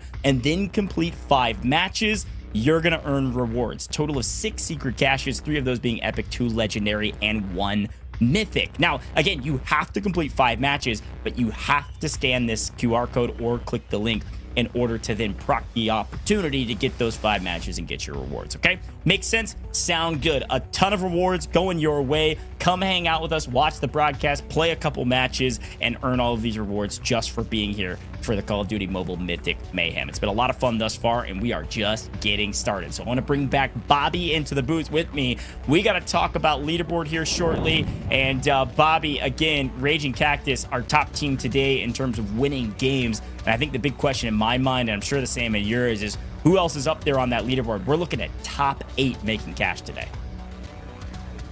People underestimate, obviously, you want to get that first place slot, but everybody's battling for top 8 at the end of the day. So I think we will see some of these teams start to make a little bit more of a push, especially if you're at the bottom of the leaderboard. It's one thing if you're kind of middle of the pack, you want to continue to sit back, don't take too big of a risk. But we got 2 games down already, and I think especially if your team is under 10 points right now, you got to start to make a little bit of a push, especially with how many points have been able to accumulate over the course of the past 2 games. Once again, the ability to revive teammates with the frequency that you can in Call of Duty Mobile BR provides so many opportunities to pick up those elimination kills that we have seen a lot more points stacked than I think a lot of these players expected.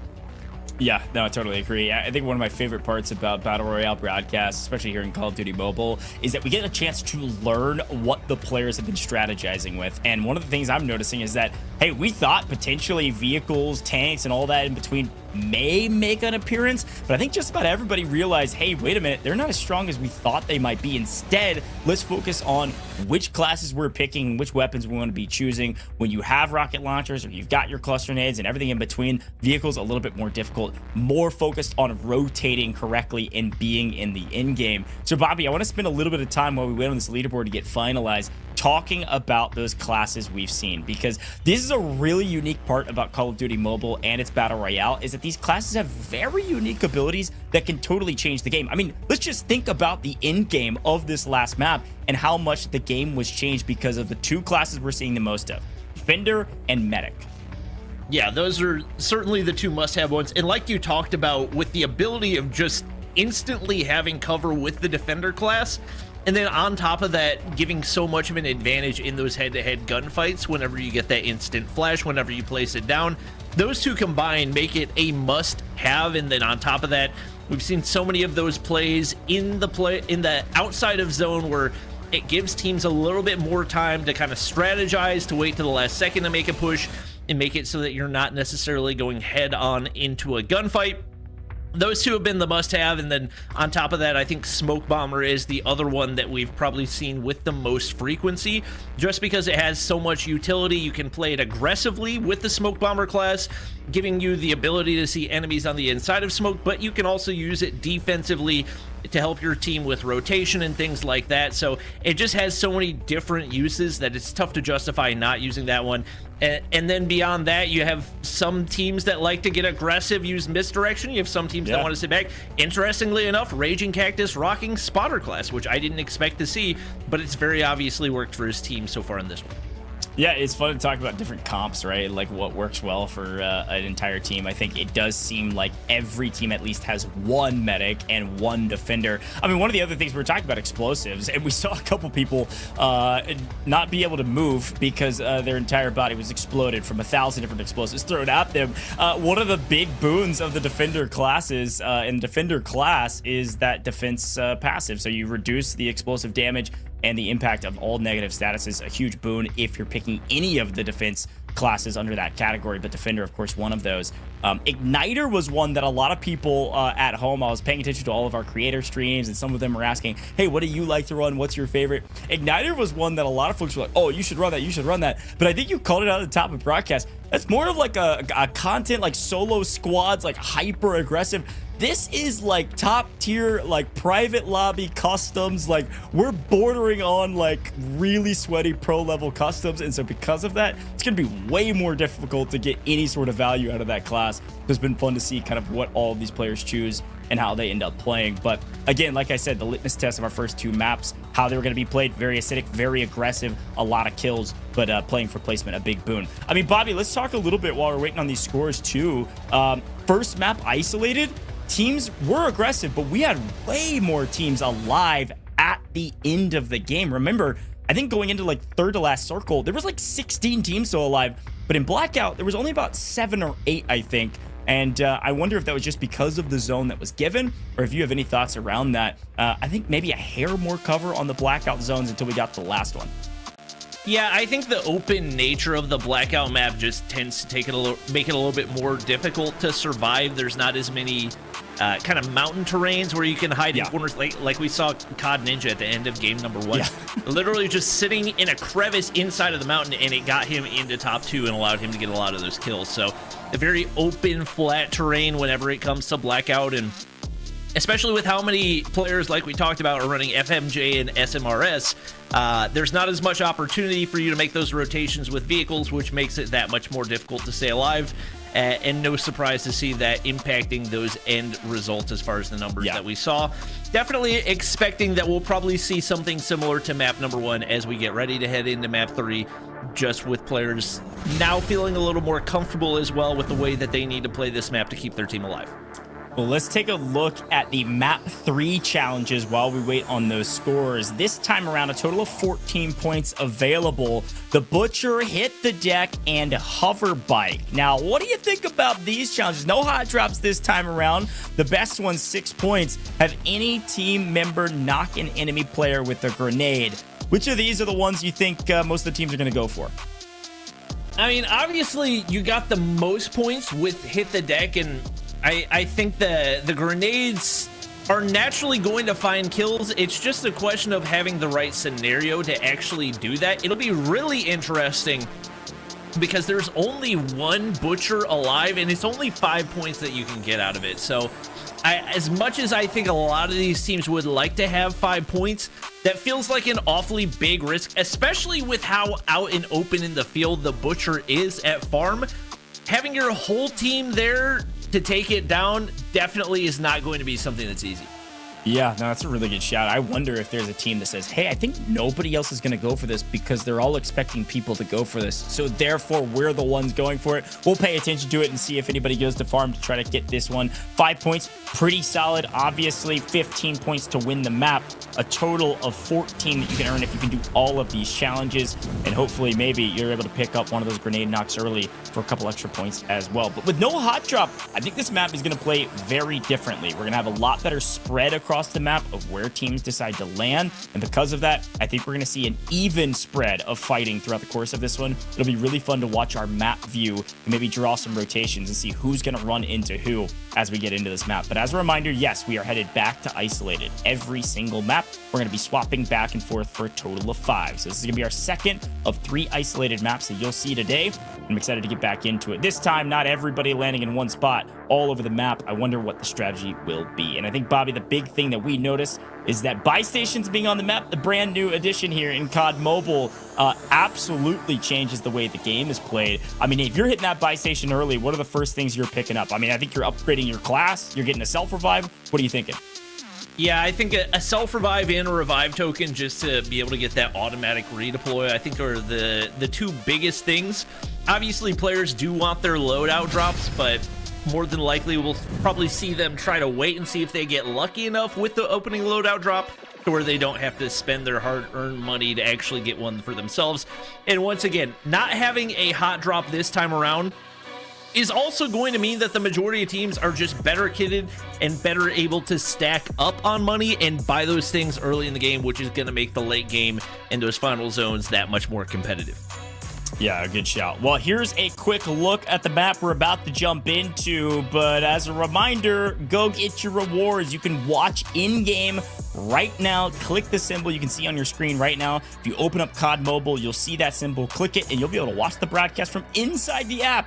Really cool addition, but it's also a way to earn those rewards. Every 15 minutes, you're going to be earning some extra rewards, and if you can watch for a total of 2 hours, you're going to max out your rewards with all the credits you want, and of course, those secret caches. But it's time to get into the game. It's time to take a look at the flyover Raging Cactus, the winners thus far, the only winners thus far, and it looks like we got several teams hitting New Vision City nearly immediately, Bobby. New Vision City's a great spot as far as loot, but I did not expect that many people were going to contest. I don't think we have any objectives tied to it either, so I'm not entirely sure what the goal is here. Maybe people going for hover bikes, or maybe they just didn't expect it to be nearly as contested as it was. As you can see, a lot of places on the outskirts that's completely untouched, and interestingly enough, Black Market, usually one of the hottest drops on the map, does not have a single person at it. It's got a chip terminal. It was right next to the drop, and once again, one of those situations where probably everybody's thinking, oh, I don't want to go there with everybody else, and it just ends up being completely free as a result. Yeah, and again, Farm looked like it was, I think maybe 3 teams there, maybe going for the Butcher, so it's just about who gets him first. Be really curious to see who's at Farm and what they're doing. You can see Wynn's team maybe on the edge of Farm, and I think Wynn's actually dead from this fight already, so it's only a Big West and Rex alive on his team. Finally, Wynn's able to get back into the mix, but apparently Farm was a little hot. Yep, seems that way, and looking like he's trying to get back into the mix as we do have the Defender shield going down. It's actually Defender versus Defender, and Rex able to come out on top with that one. Early shotgun pickup, definitely huge to get the buy 15 ground loot. Wynn's going to be able to clean up the rest of that, and we still got a few players close by as Rex picks up a few more. Drive them over. Okay, good. Yeah. Bro, on the Like butcher, on the butcher, Slayer focus, might butcher. grab the vehicle and get into the mix. Smokes galore. Let's just start sweeping through here and see if we can find anybody. Oh, there's the Butcher, but here's a nice knock on Rex. Slayer's got a good idea, and I think he's got the best idea is just try to steal the Butcher. The Butcher's weak. Maybe we can steal the points. Oh, I didn't see who was actually able to pick it up. We should see the redeem come in from somebody, though. Butcher was taken down there in the kill feed for a moment. And a little 2-for-1 as he picks up the hover bike and gets the kill with it as well. That's one, honestly, probably the best vehicle in the game, just because it's so tough to dodge. It's so fast. It can fly over water, and it usually one-shots off of contact. So it's got a lot of utility. We got Aerith alive right here, but 2 players down already, looking to pick up tags. She's holding high ground for the time being. We don't know what their point count is, but after game 1, did not have a really comfortable amount, and we didn't see them late in the game either. So she really has to do her best to find a way to pick up these tags. Rocking the medic class right now and sticking with her teammate, hoping they can find those tags and give their team a chance to stay alive a lot later into the game. Yeah, obviously, like you called out, a couple folks landing in New Vision, this being one of those. Nice. Our hover bike challenge is about to expire, so it looks like only 5 total teams were able to redeem that, if I saw that correctly. I believe it was a quantity of 25. Did anyone get... Oh, not yet. I was like, wait. I do not know how to get out of here, can't lie. It looks like they were able to get the scan, so sitting pretty. Stone Mountain. Couple of AK-117 loadouts to work with for him, and I need some AR up ammo loadout, always going to be an advantage for your squad. Kind of strategizing right now. Vehicle, or I think that was actually an enemy helicopter flying away, but they have a vehicle of their own, not too far off. For somebody. Take this Right now seems like the squad trying to strategize for what their next move is. You took the sniper, the freeze sniper? Gidra? Or not? What is it? The sniper you took from the drop? Your sniper or not? Okay, let's go. Move. I didn't get the sniper. I got. Yeah, I love listening in to some of these comps because again, these players, not all of them, probably none of them know each other, or at least haven't played with each other a ton, right? The qualifiers were actually a solos qualifier, and then they were kind of randomly seeded. I think snake seeded across the board to our content creators, and so they're learning to play with each other for the very first time. And it looks like they were kind of strategizing on who should be sniping, making sure they have one sniper kind of playing anchor in the back, the other folks getting aggressive. Like you said, AK-117, really strong weapon right now in Battle Royale. Looks like Stone's following the meta, if you will. So we swing over to Cisco and see how things are going for his team. We actually saw the Butcher challenge expire on the side, so looks like the team that took it down maybe forgot to register it in the system, which is unfortunate because that's 5 points gone to waste, and at the end of this one could potentially be the difference in a couple $1,000s. That could be a couple $1,000 mistake. We'll take a look at it and see if maybe it was redeemed on the back end or not, and if not, then yeah, maybe a mistake that could be a huge problem on the leaderboard. I didn't see, that's what I was trying to pay attention to in the kill feed when we were over there. It was utter chaos because Slayer was just splattering people with hover bike. The only challenge finish, by the way, is the hover bike. Oh, and it looks like Cisco was one of the teams. Thanks, Cisco. I appreciate it. It's good intel. Cisco was one of the teams that was able to get the hover bike challenge done. So only 5 of the teams able to do that. And it is something to consider too. Like some of the challenges a lot easier than others. And so in the first couple maps, looks like Swag's actually got an encounter. We'll come back to it in a second. As unfortunately, Swag, he hit a couple, but unfortunately on the other side is COD Ninja, who said, "Oh, well, let me trade blows, my friend." And I think we know that COD Ninja shoots pretty straight. Looks like the movement not really translating quite as much from console over to mobile. Maybe a couple more reps needed, but he's going to get taken down right there, hoping his teammates can get tags. COD Ninja is not the one that you want to challenge in a situation like that, and he probably was not aware of the beast that he was dealing with. We got Team Noah Sunday. They've yet to make a lot of noise in this one, but always a team to keep your eye out for. He's won so many of these events. Doesn't matter how far down they are, there's always a possibility to get back into it. They get their loadouts early on. Got that AK-117 Mythic in hand, and looks like some gunshots nearby. Yep. Oh my god, that trace was disgusting. Welcome to the party. Noah Sunday said, "Thank you very much. You didn't know I was here. I'm going to get into the mix." Picks up one. Should pick up a second here, no problem. Toxic able to trade out with him. No, good shield. You're good. Yeah, good, yeah. They're weak. Nice pickup. Push.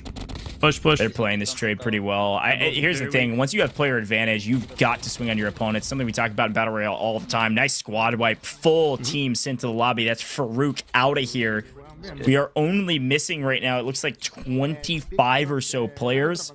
And that's 4 of them. It just got wiped by Noah Sunday's team. That's 4 points going to Noah Sunday. Shots close. Yeah, that's... And it looks like there may be another team in the area. And honestly, given how long we saw 70 plus in game number 1, it's a little bit surprising that without a hot drop, we've already got what looks to be at least 4 or 5 teams taken off the board right here, if not more. Looking to get aggressive toward the outside is Metalcore. Good friend for a long time, as he's been around the mobile Battle Royale scene for a hot minute. Yeah, looks like they've got 3 players still alive and tags that can be retrieved. Got to keep eye on the outskirts right there, and they're getting pushed quickly. Got to look to get aggressive. You don't want to let yourself get pinched back and barraged by utility. Just like that. Yeah, good call out. By the way, I did see Little Beef fall in the kill feed, so I'll be curious to see if his team's able to get him back up. But Metal swings outside, and immediately they're waiting on him, holding the angle. Cleaned up quickly. 1 goes down. You're gonna just have to play 2 down, potentially all 3 of 4 down. We have 1 player left on Metalcore's team. And as we swing over to Iceman Isaac's squad, it looks like they were able to clean up a team and move on their merry way as well. I don't think Ice has a kill yet, his name, but his team likely a couple. Got a lot of money.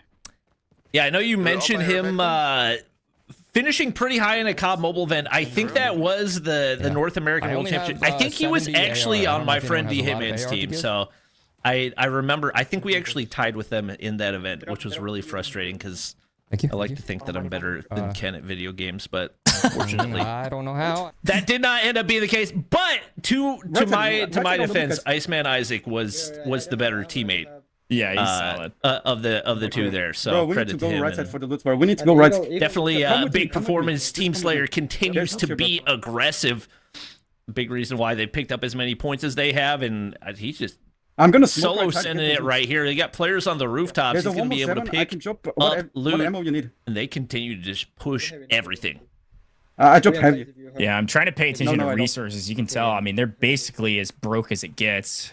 Little to no cash to work with. Not going to get much from the buy station at all. So ideally, you wipe a couple teams here, pick up their loot, find some cash. Should be a huge boon. But pay attention. This is the thing about Slayer's team that's so different from the others. Up here in the top left-hand corner, 6 kills on Slayer alone. They are flying at teams right now. Gotta watch out for this squad. They've got to be near the top of the leaderboard. I think we'll have all of our scores in at the end of this map, and we'll be able to give you a big update going into the final 2. This is a team that you got to pay attention to. They are crushing it right now. And it's this highly aggressive gameplay is what's working so well for them. I mean, look at this. Come on, Slayer. Show off a little bit on main. That's 7 kills. Oh, like, once again, absolutely no disrespect to Metal, because if you are not, even if you're comfortable in COD Mobile Battle Royale, there's no way you're winning that gunfight. Doesn't miss a bullet on the AK-117 spray. The perfect slide to entry the gunfight. Like, medic, bro. That's an unwinnable gunfight unless you got teammates helping you. And unfortunately, that's going to be the end of the road for Metal, at least for this map. And once again, just the confidence that they're showing. Head of the spear is Slayer, and he continues to push through every team that he sees, but I don't think he saw the player lower to the right. Was I seeing things, or was there somebody down there? No, he should be down here. The tank? The tank's coming up here. Oh, he got the tank. Yeah. Don't die from the tank. That's one way to rotate. Grab a tank. Oh, no, he got back out. What are we doing? Go for him. Go for him. Low. We're giving his life away. I maybe he was afraid of the rockets on the tank and getting blown up and thought maybe he could play on the ground, but being cut down. Need ammo. Let's go zone, guys. Sakura. We can camp in Sakura. Yeah, come on.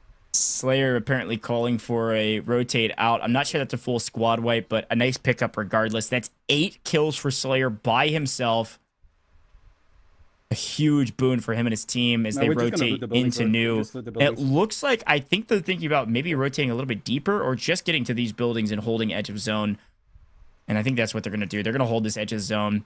Here's a quick overhead look, by the way. Noah Sunday facing off against Farouk, I think, there on the right-hand side. A couple teams off in the distance, but right now it's a little bit of a waiting game. Once you've made it to zone, there's a ton of buildings still in this zone. People behind. You don't have to push the equation right now. You don't want to risk anything if you don't have to. Right, no, like right here in front, right in front. We do get Dazi in the feed picking up a kill right there. I know he doesn't have a ton of reps in COD Mobile BR, but then he always translates as I say that. He gets taken down, so passive curse by definition. Right now, some like to call it the Bobby curse. To each their own. Looks like for the time being, King Farouk stacked up in the building, but they're getting pushed quickly. Watch out, there's a guy in the house. Trade right there to buy them some breathing room, but need to get those tags. It looks like the first behind you. Oh, yeah, he's up there. There's a look at Noah Sunday's team. There's a team. Down to 61 players overall. Oh, okay. Noah's got 2 kills by himself. Shots out of the top, pretty clean. We're a little far back from you guys.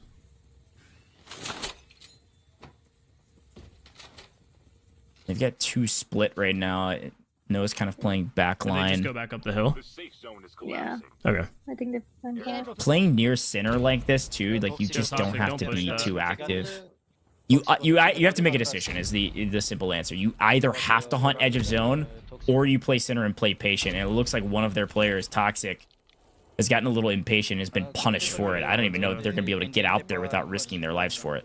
Yeah, I don't know what he was doing right there, because it seems like Someone's on the 3 of the 4 top players side, are of the same mind, where they're gonna stack up in buildings, play rooftops, and let the game come to them. And you got one lone Leroy Jenkins that just decides he's gonna send it and ends up paying for it right there.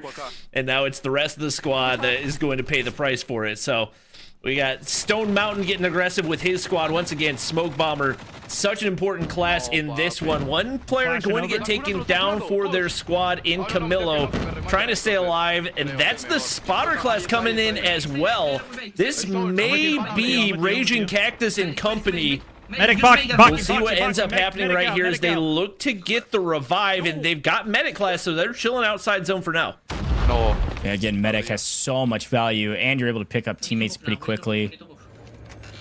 But now that they've healed up, it's time to move to new. It's gotta move double time here, gentlemen. Go quickly, and I mean, there's gotta be a team holding them on the outside of the zone. The problem is there's, again, just hardly any cover. Like you said, a little more rolling hills on isolated, so at least it's not like Blackout, which is a lot more flat. But there's gonna be somebody looking at him, and maybe they can play around this rock. But luckily, they did get draw the short side of new zone, so they're not gonna have to rotate too much further on next. Here in about 70 seconds or so. Oh my gosh. Another explosion takes down Stone Mountain. He has not had a good time with those.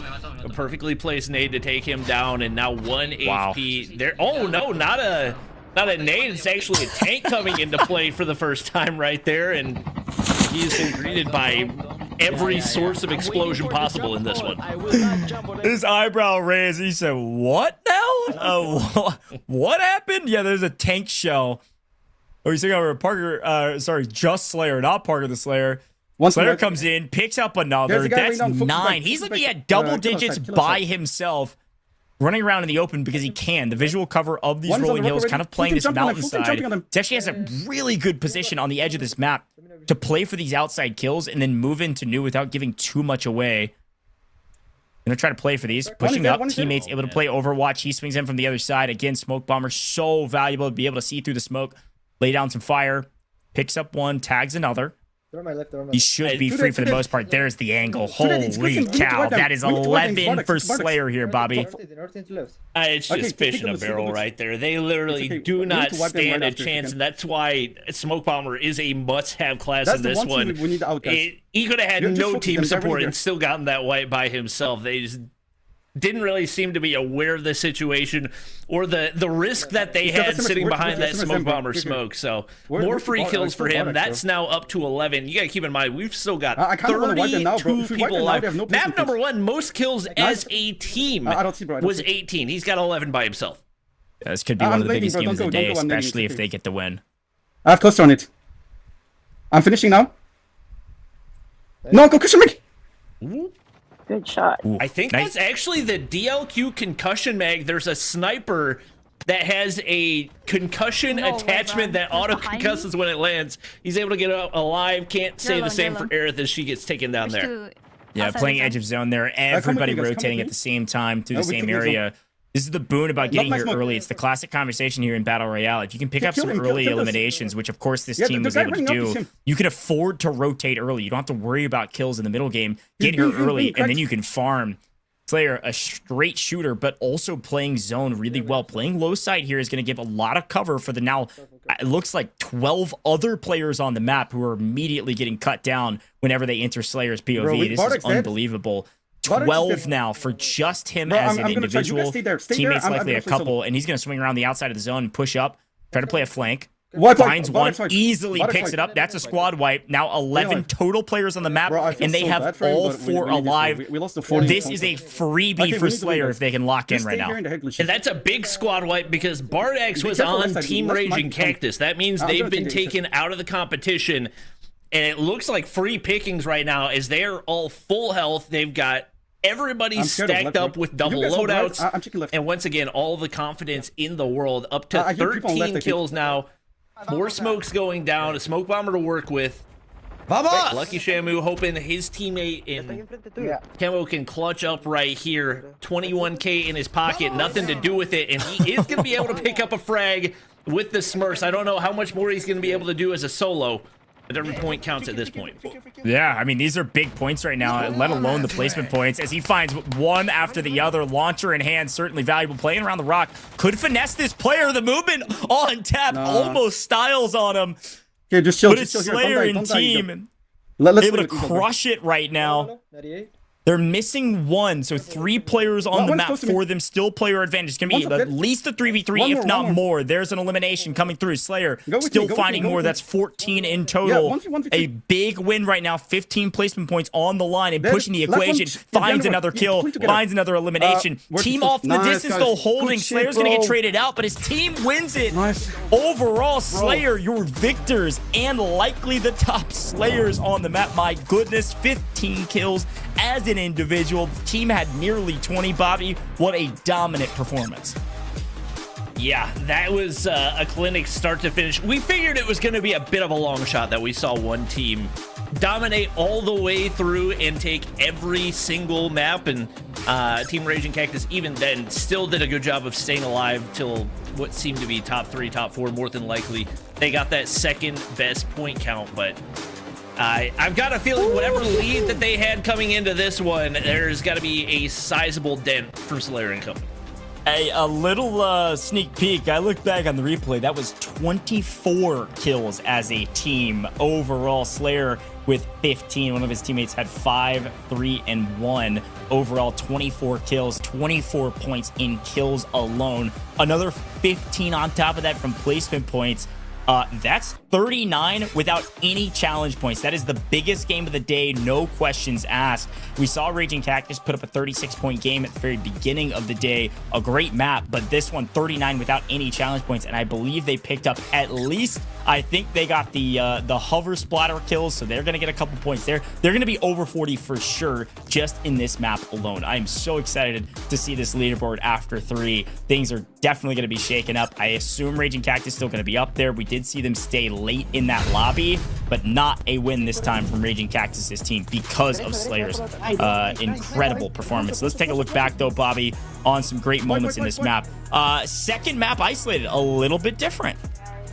Yeah, it certainly was. And interestingly enough, in the map where we didn't have the hot drop, it was actually a bit of a slower end game. So whether that be the result of teams taking a different approach or maybe a little more desperation to pick up kills, it certainly played out a lot different than the first time around. It felt like a lot more players just kind of lurking in off positions as opposed to pushing together. And once again, that comes with the confidence of playing as a team that has been around Call of Duty Mobile for a long time, understands the mechanics, the utility, the classes, and the way that those work together. The team chemistry was certainly on point for our top teams once again. Nice, guys. And of course, top team in this one was Slayer. A massive game, likely going to put them near the top of the leaderboard. We're calculating all those scores right now. We should get them to you as soon as possible, but a big map from them. Definitely going to, at the very least, close the gap to Raging Cactus at the top of our leaderboard, if not overtake them. But again, like we said before, Raging Cactus, I believe they made it. I don't know if they made it to top 5 or if it was just top 10, but either way, they're going to earn some placement points in this one as well. And so the question is, how many kills did they get? Where's Team Winsanity in this one? We saw him for a little while, but nothing to write home about. Noah Sunday pops off a little bit more in this one. We saw several kills go his way. They likely made it to at least top 15 to earn some placement points. I think a lot of question marks and some really exciting stuff. We're getting all those scores calculated. We'll show them shortly. But I don't know. I like hot drops, but Bobby, I think you're right, man. That was a lot of fun. It was a little bit slower in the end game, but that made it even more engaging. We were able to just kind of watch the storyline of Team Slayer move around that zone and play it near flawlessly. One of the things I was really impressed with was the calls to stay on the low ground on the short side of the zone and let the other team shoot at each other, and then Slayer peeked out around the corner, fried 2, 3, 6 kills, didn't matter, and then popped back into the right side of the zone. It was near flawless, and it was almost like they were playing a different game. It was a perfect execution. Yeah, and once again, that just shows the gap between content creator and pro player. I know that Lotex was a late scratch. He would have been kind of the only other COD Mobile BR pro player besides Slayer making their way into the action, so he just has such a big advantage. I know that Bardax, that we've talked about on Raging Cactus's team, is the other player that's kind of been that big threat, but just such a difference with that level of experience and with that many reps against top players. It's really showing out here in this competition. We'll see whether it's enough to move into the top spot. Obviously not going to be easy to take down a team that went back-to-back in our first 2 games. Yeah, it's a good shout. And again, folks, I got to remind everybody at home that we are playing for top 8. I don't know where everybody's at. We're about to get those scores. But, hey, top 8 is where we're making money, Bobby. You talked about it before. $50,000 on the line. $16,000 for first place, though. So we're playing for gold. We're playing for first place. That's $4K a piece. And that's community qualified players winning that money, content creators winning that money, and everybody in between. Been a really fun competition thus far. We are 3 games in, 2 maps to go. We're headed back to Blackout, and then we'll finish with Isolated. And it's been a lot of fun on the day. I think biggest takeaways is sometimes aggression pays off. I think Slayer's team there, one of the big boons. We can talk about their strategy, their positioning in zone, the way they played it, but it was just raw confidence, Bobby. That's the big thing at the end of the day, is if you play with confidence and you can shoot straight, you're going to pick up a lot of wins and a lot of kills, and they're able to get both in that one. So Raging Cactus near the top, obviously Slayer at the top. The big question mark is who else is up there, because 6 other teams are going to be winning some cash if those 2 teams stay at the top. So first and foremost, we are going to take a look at the match rankings. So this is just this last game. Here are your scores. Thank you for staying patient. Here are the scores from that one. Now, Team Slayer, I don't think have all their eliminations in here right now, because I think it was 24 in total. So that score is going to go up pretty dramatically, but they do have 15 rank points because they won the map and they had 9 challenge points. That's the thing to take a look at, is that you see 34, that's going to go up by about 14, I believe, if we saw those numbers correctly. So that's going to be the biggest game of the day by a mile. And then you look at some of these others. I mean, Noah Sunday was able to make it near the top there, probably able to pick up a top 5 position, it looks like, able to pick up 8 kills, solid game, 18 points. Team Lucky Shamu, though, 26 points. Another great game from them. A reminder, we saw them in the top 5 in game 2 as well, Bobby.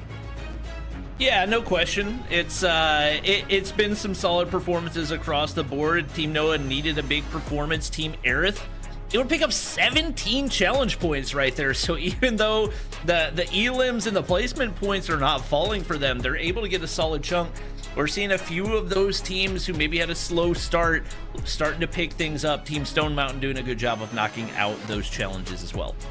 Yeah, and I think some of these kills are still being logged in, so you'll see a couple of these shifts. But yeah, Team Rolex picking up a couple kills is big as well. Couple rank points here across the board. But again, I think the big thing is taking a look at some of the challenge points as well. I think we're seeing a lot of challenge points come through for some of these squads. Team Winsanity potentially picking up a ton of challenge points in that last one, maybe combining the last 2, picking up 21 in total. So again, there's a ton of different ways to earn points on the map. You don't have to be Slayer in order to earn points, but you do have to slay out at least a little bit. You got to get some kills. And so you see near the bottom of that leaderboard, not a ton of kills to boot across the board. And that's the thing that can probably get a little bit frustrating. It's like, how do we find more kills? Sorry, they were all taken by Slayer's team. I don't know what to tell you. It wasn't even close.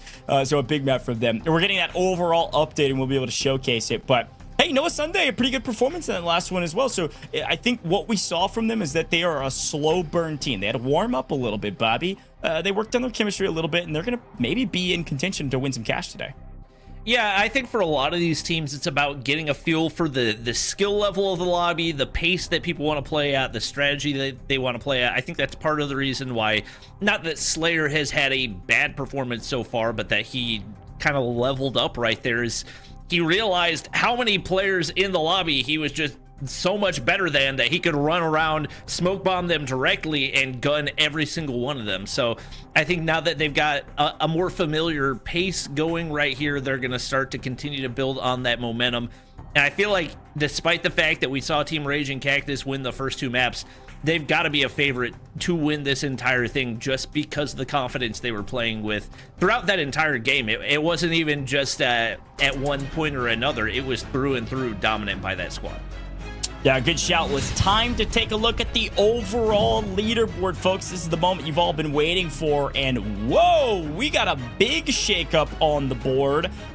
This is, I think, a couple of these still being updated, but even still, I think Team Stone Mountain may be doing a bit better than we expected. They've got a decent amount of eliminations as well, but some challenge points across the board. Take a look at some of the best teams today. Team Raging Cactus, of course, they've picked up a ton of rank points as well, but I think some of these scores still being updated as well. So stay with us. We'll keep them updated and keep you updated. But here are some of the top teams today as we see a couple of them getting updated. I'm excited to see who ends up on top. We will see those elimination numbers get logged for Slayer's team. I think they're just double checking a couple of the numbers behind the scenes. So yeah, Bobby, a good day. Some top teams still on the board. Lucky Shamu, again, one thing we didn't shout out about that team, by the way, is sometimes I forget Lucky Shamu sometimes gets labeled as a PC creator. That dude makes mobile content as well. He is all over the board, a YouTube aficionado, if you will. So it makes sense that he's earning a few points on the day here through 3 maps. Yeah, I've seen him at a couple of the different mobile events that we've had over the past couple of years, so no surprise to see him up toward the top. I would imagine Team Raging Cactus will probably be a little bit higher when we see the new standings as well. I think there may be one map win that got left out for them as well, so it's going to be competitive through and through. We've seen teams be able to stack points from a number of different ways, so once again, going back to Team Aerith, not a lot of kills, not a lot of placement points, still 17 challenge points can be absolutely huge for the way that things play out toward the end of this one. And going back to what we saw in the last one, it seemed like the team that took down the Butcher didn't remember to log it in time, so those 5 points can come back to bite you in the grand scheme of things. I would imagine not going to be a massive gap between 1 and 8 at the end of this one. Yeah, no, that's actually such a good shout. These challenge points are everything. And I want to take a look while we're doing some more math behind the scenes. I want to take a look at map 4's challenges because we are headed back to Blackout and we've got some new challenges on the board. Now, these looked a little bit different from the others. This time around, only 13 points you can earn in this map. A sniper knock in the first 4 minutes, that's going to be a toughie, and only 15 teams could log it. I doubt even maybe 5 or 6 will is probably my guess on how many teams can pick that up. Upgrade me. If you have all living team members upgrade their class, upgrade terminal. You can also do that, I believe, in the buy stations. That's 3 points if you're able to do that in the first 5 minutes. And then Heli Heroes. You can have all of your living team members in a helicopter while it's flying. Again, I don't think we've got 15 helicopters on the map. 4 points if you can grab one of those. Whoever's able to earn it, grab that helicopter, get your points. Again, you were just talking about these challenge points are everything. Yeah, and I feel like the Heli Heroes could create kind of a series of mini hot drops to where we have a lot of people obviously going different directions, but probably multiple teams going for those helicopters. Obviously, 4 points, maybe in the grand scheme of things, isn't a ton, and probably a lot of teams going to opt not to take the risk, but I think if you can manage to find one that is free, and I think probably a lot of teams are going to scout the drop and keep an eye out, maybe redirect if they see a lot of teams going for one. It'll be interesting to see the way that plays out, as obviously we do have our teams that are going to know when things are starting to get desperate. It's map number 4. If you're sitting in 20th through 25th place, now's the time to start taking risks. Yeah. No, I think that's a really good shout, a really good read. Like, I think because of the amount of helicopters on the map, you're going to see some of these mini hot traps. But a classic Battle Royale strategy, you hear it from a lot of really good players out there in a modicum of different Battle Royales. You see it here in COD Mobile Battle Royale as well. When you drop in, you can pause a little bit while you're on your wingsuit, look around and see, hey, is there a bunch of other people flying in with us? Maybe we think twice about this one. Maybe we back off and say, hey, never mind. Let's swing over to a different drop. And again, without a hot drop, you don't have to land and then start running. You can just peel off in your wingsuit and say, nope, not worth it. Can't risk dying early, because that's one of the things that we talked about at the top of the show, Bobby. We are 3 games done and dusted. We've got 2 more to go.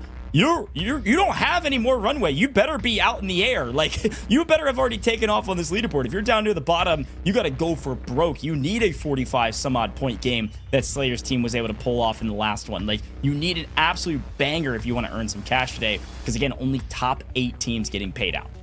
Yeah, and that confidence can snowball really quickly. It only takes one good team fight to start to get the feel for the way that the lobby's going and turn that into an overall solid game, which could potentially change your team's direction in the tournament. At every level of competition, whether it's COD Mobile BR, COD Mobile multiplayer, The momentum is everything. So we'll see what they can do as we get ready to head back into Blackout.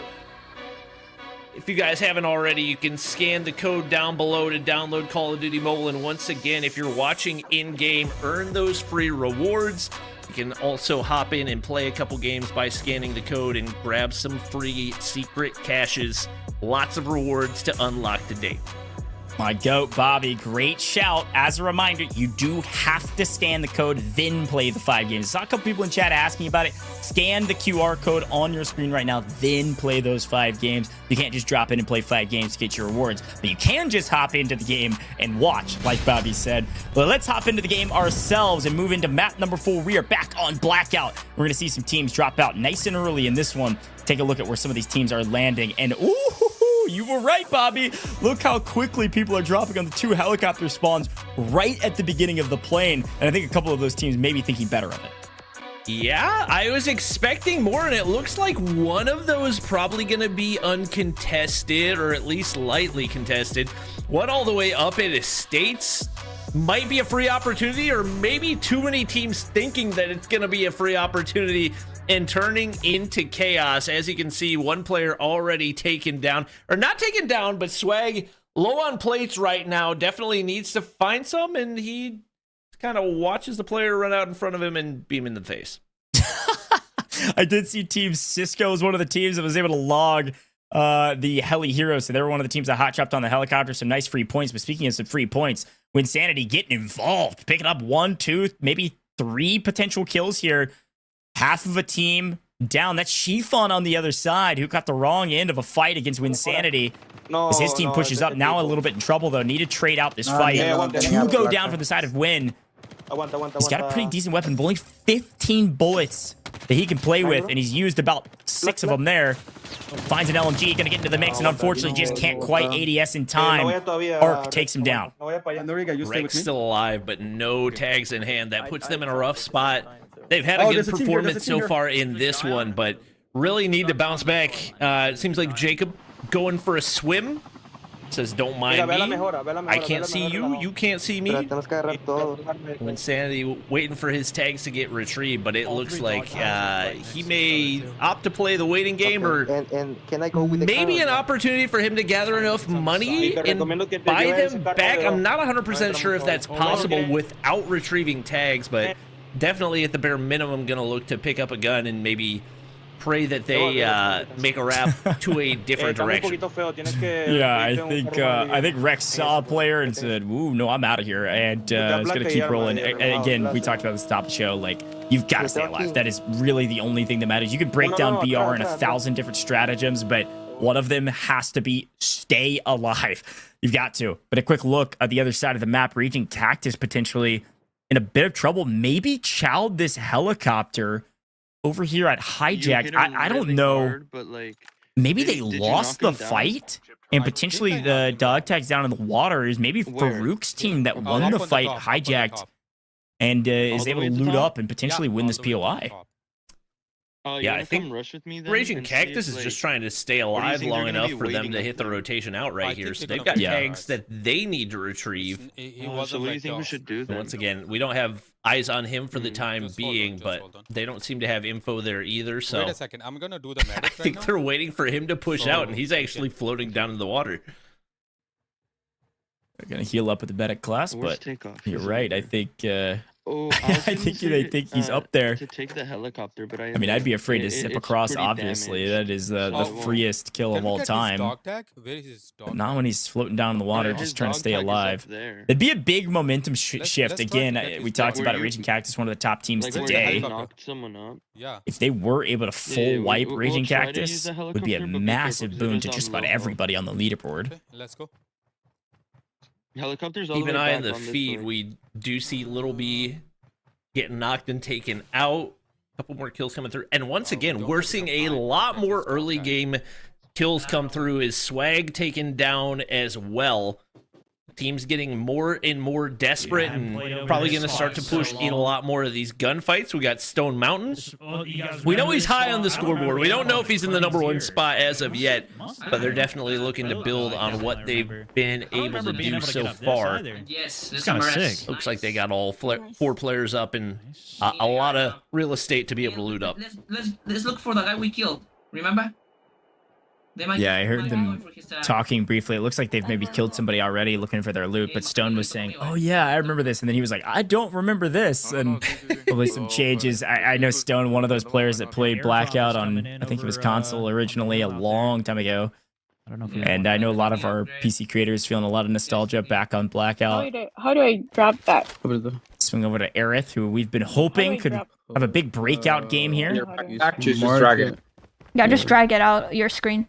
It looks like they did, by the way, Bobby, log. They've got a helicopter here, so they logged the Heli Heroes challenge, able to pick up a couple points with the challenges, which is nice. Locust. I don't know if Slayer just got taken down. Level 1. Uh-oh. On a vehicle explosion. I don't know if that was a full team wipe, but I would imagine anybody in the lobby that's got eyes on the scoreboard has to be happy about that one. yeah, the We'll have to see whether or not that was everybody, but I just noticed that, and that could have huge repercussions for the rest of this event. Back in the helicopter we go, a decent way to rotate, but the only problem with the helicopter is that you can get shot out of it pretty easily if you're not flying way up in the sky. I got a long range 30%.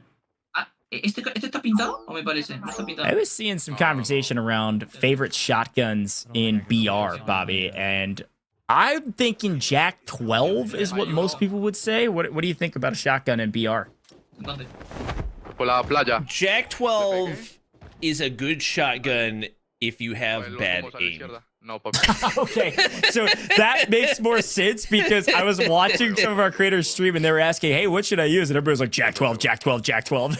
Yeah, so Jack 12 is like the spam shotgun. It looks like Slayer and his squad are alive. Nothing to worry about there. Jack 12 is the shotgun that you can just spam out, and even if you miss 7 shots, still get a kill. The majority of pro players will go by 15 or HSO or sometimes KRM. By 15, definitely going to be the ground loot shotgun of choice as far as pro players and what is available, but the best one-tap shotguns in the game, definitely the HSO, the by 15, and the KRM. Although we have seen a decent number of people rocking HS 2-1-2-6 customs as well, which I was not expecting. Yeah. Good shout. That makes a lot more sense. The creators were the ones asking, so all that is checking out. Some of our creators really talented, some a little bit newer to the COD Mobile BR and having fun playing. Looks like not having a lot of fun in this map, or at least not having a lot of success. Shifon's team down to 1. Yet again, I still tip my hat to these solos that are able to make it out of these quad encounters and stay alive and relocate and potentially pick up their teammates. Another solo last alive, and having to rotate without a vehicle is brutal. A little bit of an interesting smoke bomber throw. I feel like there's more risk of giving away your location, but it seems like he knows there's a team up ahead that he's going to have to contest with. Yeah, the smoke bomber is a disrupt class, so I think the passive is that if you do activate your skill, you have some movement speed for a little while. I think he was just trying to get to zone. No venga a mí, no venga a mí, no venga a mí. Bro, move. Team on us if you guys can get to us. Back on Team Noah. Big performance last game. Trying to build on it. No kills for him so far, but once again, seems like they have a pretty good idea of what they're working against. They're gonna link up and he's saying someone should get on the more than likely hit the rotation to zone right here, although I don't think they can actually fit the full squad. I don't think. Yeah, I'd be pretty curious actually to take a look at the map here and see what this rotation is going to look like. Well, he's going to show us a little bit, but we'll see if we can get our map view up. Here's a quick look at it. Yeah, I was about to say. All right, so we're pulling all the way to the south. Fracking tower is probably we're gonna end up maybe out in the open between the two. We've got, look how many teams we have on the north side. This is gonna be a massive fight on the edge of firing range, and it's gonna come down to who's able to lock down this edge right here into our next POI just to the west of Rivertown. This hold is going to be everything. I think C2 is a team to watch getting here first. They're going to be able to hold a ton of people coming in. Could pick up like up to 5, 6, maybe even more kills if they're able to do it correctly. And I don't think anybody on this side of the map is going to be moving over until we see new zone. So it's all about C1. Pay attention to this team here. We'll see who's at the south side of firing range right now and can pick up some of these hold teams. It is kind of insane that there's only, what, 1, 2 teams that are fully inside of zone right now. Every single one of those others is going to have to fight for a position, and we'll see what the vehicles are able to do for them to get to some of those unestablished spots. Obviously, lots of buildings still yet to be claimed, so it's not going to be a difficult thing to find a spot. It's just going to be finding the rotation in. That is the issue, especially as more and more players start to get stacked up. Once again, Slayer and company, all players up right now. He's already up to 4 kills once again. And going to continue to be a threat on the map. They're not even looking for cover. They're just looking for kills. You have shield? Yeah, they're way out here on the edge of zone. They went all the way down to the south side of Fracking Tower. Jump out, trying to get your advantage. And woo, okay. Getting a little aggressive. In trouble, helping out his teammate. Picks up 1. Where's the second? Doesn't look like a full team of 4. And they're able to pick up Rolex. 1 down, 1 deep in outside of the safe zone. A nice pickup here. Again, like you said, hunting edge of gas, hunting for kills. All they want are these eliminations. And again, a really smart strategy to rotate to the short side of the zone. Be able to play this south side. We saw the map. We know how many teams are on the north side. You pick up a couple teams on the south side, and you've got a really important part of this zone fully locked down by yourself. You get info on the nade going through. It's actually Wordy that gets the knock, and shots not connecting. Snowboard tough to hit. Slayer does not find a lot of value off of that one. Go back to zone, guys. Go back. They will be able to clean things up, though. Nothing to work with as far as vehicles to rotate, but for the time being, zone not ticking too hard. Lucky Shamu picking up a kill right there, or at least able to finish one off. Saw his team with a big performance, and once again, looking a little more comfortable on the mobile device. You can kill him. Lucky, he's inside. No, man, wait. Aerith and her squad on the inside of the building. I think the teammates are like, nope, you don't need to fight it. Not worth it right here. Especially when you got 2 players that are about to be revived. No need to take the risk. He's got the misdirection class. He can wait that out, and at least one of them already back. It looks like Team Noah, or Team Noah Sunday, not too far away as well. Yeah. Here's a quick look, by the way. Our leaderboard is fully updated, and woo, wow, Stone Mountain's team is as strong as it was showing, just not the team at the top. By 1 point? Are you kidding me? Team Slayer in first at 100 total points. This is after game 3, not taking into account anything happening in the game 4. So a lot going on right now. 99 for Stone Mountain, 100 for Slayer. They're at the top, but the gap is razor thin. You were talking about how 5 points of logging that Butcher challenge could make a difference, and it makes a massive difference. That's $16,000 for first. And I think 5 points was the spread between first and third, which is an $8,000 spread. Looking at the feed, I think Parker the Slayer may have just had a squad wipe. He got at least 2 players down right there. So haven't gotten to see his POV a ton so far in this one, but once again, somebody to keep your eye on. But be careful with the SMRS. Got Stone Mountain, who's I did not expect him to have a big performance like this, let alone be within 2 points of the lead. So obviously he's been able to pick up some solid teammates, but I know he's got a good bit of experience on mobile as well, and more than likely playing a role in his ability to call things out. Got that Battle Royale experience and continuing to stay alive for those end games. We saw Rolex die on screen, but it's Justice and Nasta, 2 teammates still alive, battling inside of this building. Not in zone, though, so they're trying to play this outside of zone, pick up these kills, and potentially rotate in. You can see a couple players off in the distance now swinging up onto the building. Go for attack. Great movement. Flying and frying, but trying to figure out now what do we do. This is the problem playing edge of zone and maybe just getting caught edge of zone. Getting to new is so difficult. Iso, por ahí, Iso. Just live. We got one player already flying back in, Teammate has been killed. but now only... Hide. Oh, no, not flying back in. Already taken down. One player remains. 3 tanks to be picked up, and looks like he's not even going to bother. He's got a pretty solid spot to try to play for some positioning and see if maybe you can play for placement right there. And I think especially with it closing in on fracking tower, that's going to be one of your better chances to do it as a solo. Yeah, this is going to be a really interesting end zone. There's going to be a lot of folks that can stay alive inside of fracking. It's just a big enough POI to support a lot of folks. But, okay, we're doing tricks out there. Noah Sunday trying to fly and fry. It looks like, I think a medic was laid down on the other side. It was able to soak up a decent amount of the damage he was throwing down range. Another player was on a, I want to say it was a snowboard doing a flip. But they've got this hold pretty nicely. They don't have to move. They've got a nice visual cover here with this rock and this lip. Yeah, I'm weak. This is just a waiting game. You don't want to overextend like some of the other teams have on main. Playing this pretty well, nice and patient. They're probably going to snowboard down the hill. Yeah, they've got really good positioning right here. It looks like Zone's going to put it right next to them, and unfortunately, that is going to put that rock out of zone, but lots of alternative places for cover with those trees in the surrounding area. They get a defender thrown down as well.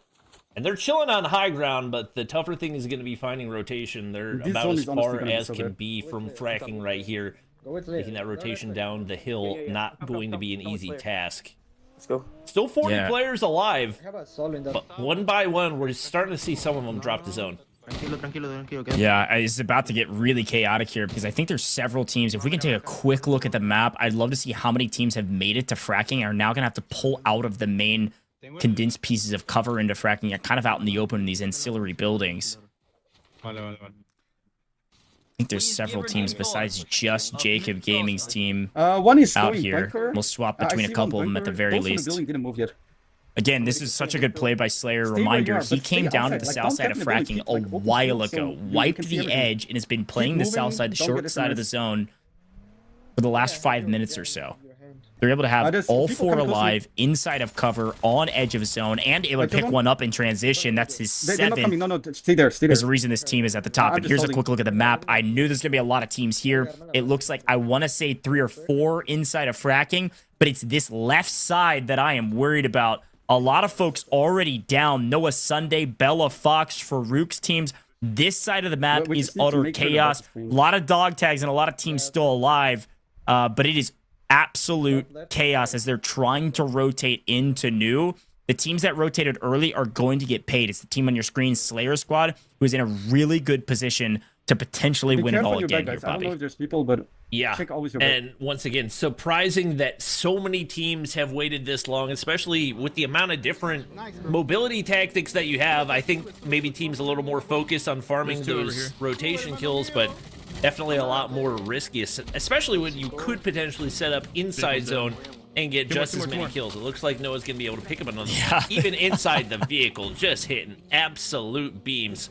Only his 2nd kill of the match, but they've got all 4 players alive right now. That's most important, although they're going to just kind of stop in no man's land right here. Vehicle doesn't make for a great source of cover as it's going to be set to explode. Fortunately for them, it will stay intact for the time being, but not a great position right here, especially with teams starting to get set up inside of zone. Yeah, this is that side of the zone I was talking about as utter chaos. They're from wiping teams left, right, and center on the outside of zone, but now continuing to pull closer and closer into the interior of these ancillary buildings of fracking. They got to move. What do you call this? They're able to do so thus far, but I mean, maybe if you move into these shipping containers. Here's a quick look at our free cam, and yeah, several teams, 1, 2, 3, 4 teams all in this area. This is the north side of the zone. Trying to play around these silos. Is almost ready. Just playing for placement. As a reminder, placement points on the board, so even if you're a solo, just trying to stay alive for a moment is huge. Nice find up top, able to crack one. Yeah, because if he goes down there... I don't know if we can get Parker the Slayer's POV, but I saw him just prone next to this building. I don't know. Okay, there he is. He's going to get spotted out right there, and Dino takes him down. And just kind of hiding in the wreckage of an exploded motorcycle right there. And Dino's going to be able to spot out another and hits the transfer onto Codeine. Clean as can be in the ninja class, which we haven't seen come out a ton. Going to allow him to get to cover early on. We've got Slayer once again slaying out, looking to make his way into double digits for the second game in a row. You can see it again. I mean, 9 kills by himself, like you said. One of the things that's dominant from this team is just the ability to... Oh, no! Hyping him up. They lose 1. Still in a pretty good position. Take a look at this overhead view. We've got a solo with Rosalty on the right side, just playing for placement. Reminder, top 5 is going to be those high-level placement points. You're getting 10 points. All 5 of these teams getting those points. Now it's about playing for the win. And, of course, with player advantage, Slayer is gone, but his teammates alive. It's a full team almost with 3 players around this defender's shield. Big opportunity to win. Right now, they need to stay patient. You can't get too antsy. You're in a really good spot in zone. You can play with this wall on your right. You want the teams to fight each other. The kills aren't quite as important as those extra 5 placement points to win this map. Yeah, and Valerian's just got nowhere to go right now. You got a whole squad just waiting for you to overpeak right here. Where do you put another shield? You see the smoke bomber go down, so that'll buy him some time. And this may force them to push out, but once again, you got so many defender shields you can throw down, especially when you get the upgraded chip terminal. They can sit here as long as they want to, and especially with them having zone advantage. I don't see any way that they don't get the win outside of a massive choke. They pick up that 1 kill. Now it's 3v1. Clinical as it be. They take down Valerian, and just like that, Team Slayer picks up a back-to-back of their own.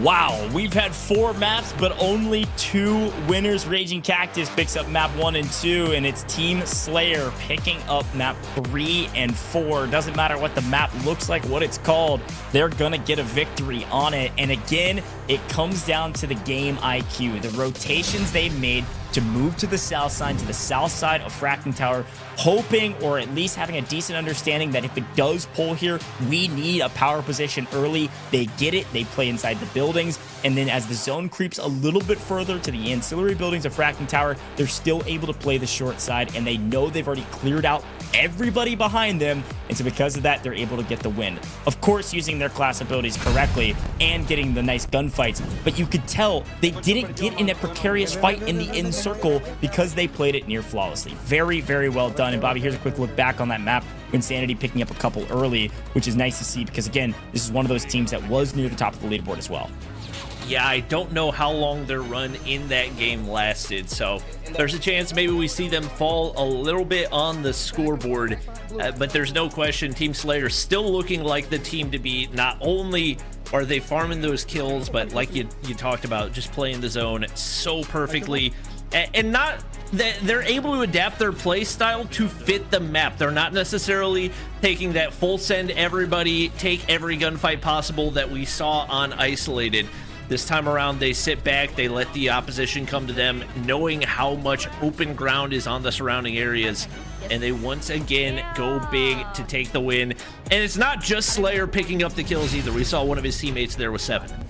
Yeah, no, exactly. That's the thing. Like, this team is really strong. They're working together really well, but it is Slayer playing IGL. You can hear the calls, and it's really, really good calls to play that zone. You can shoot straight, you can play the game well, you know your class well, but if you pick the right rotations, you set yourself up for success. If you can win gunfights without getting shot, that's the way to win this whole tournament. So likely going to see Slayer at the top of the leaderboard. Folks, we're going to take a very short break here in the booth. When we come back, we're going to have the last map of the day and probably a very interesting leaderboard to boot. Don't go anywhere. We'll be right back in just a moment.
Last one, get the other one. Together. What's 9?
Welcome back to the $50,000 Call of Duty Mobile Mythic Mayhem, and we've got our match 4 scores. And again, this is just from map 4, and this is in order of placement, not necessarily scores. Look at that, though. Another 40-plus game here. Bobby from Team Slayer, 19 eliminations. They did pick up 7 challenge points, and of course, the 15 placement points for winning. 41 points is nobody's even close on this first page. Yeah, you might have made it to top 5, but did you have a lot of kills? Noah Sunday picking up a pretty decent game, but 41's insane. Yeah, no question about it. They're just on a different level from everybody else.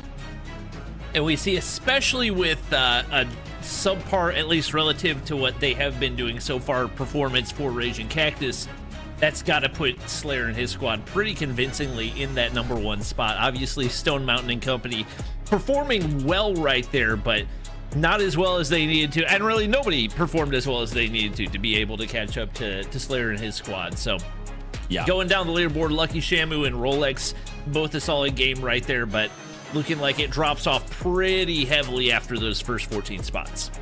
Yeah, it was interesting to see some of our top teams continue to stay in the top, but this is one that, if correct, I think it is, because we saw how brutal of a start they had. Team Raging Cactus, a team that was up there inside the top 5. They win 2 maps, and then they drop a donut on main?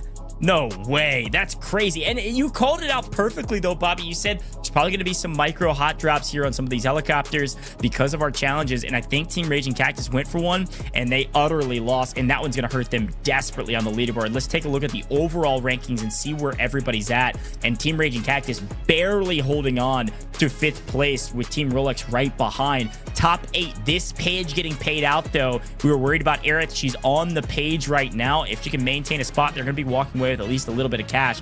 But look at this gigantic lead here from Team Slayer. Nearly 20 points, 18-point lead over Team Stone Mountain going into the next map. And then there's a big drop-off from Stone Mountain down to Team Winsanity.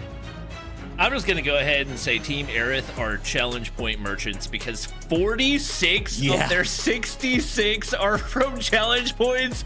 But at the end of the day, points are points, and they have found a way into top 8. Honestly, one of the craziest things, Slayer is the only COD Mobile creator that is inside the top 4 right now. Everybody else from a different game or a different platform. And we're seeing a lot of those COD Mobile creators struggling so far in this one. Obviously, Noah and company making their way up after a slow start. They've definitely climbed a good bit, and if they can maintain that momentum, should be able to crack their way into top 8. A lot of COD Mobile creators on the border of making it into one of those top spots. Obviously, eyes on Parker the Slayer. I mean, you've only got 6 points separating team number 9 and team number 13.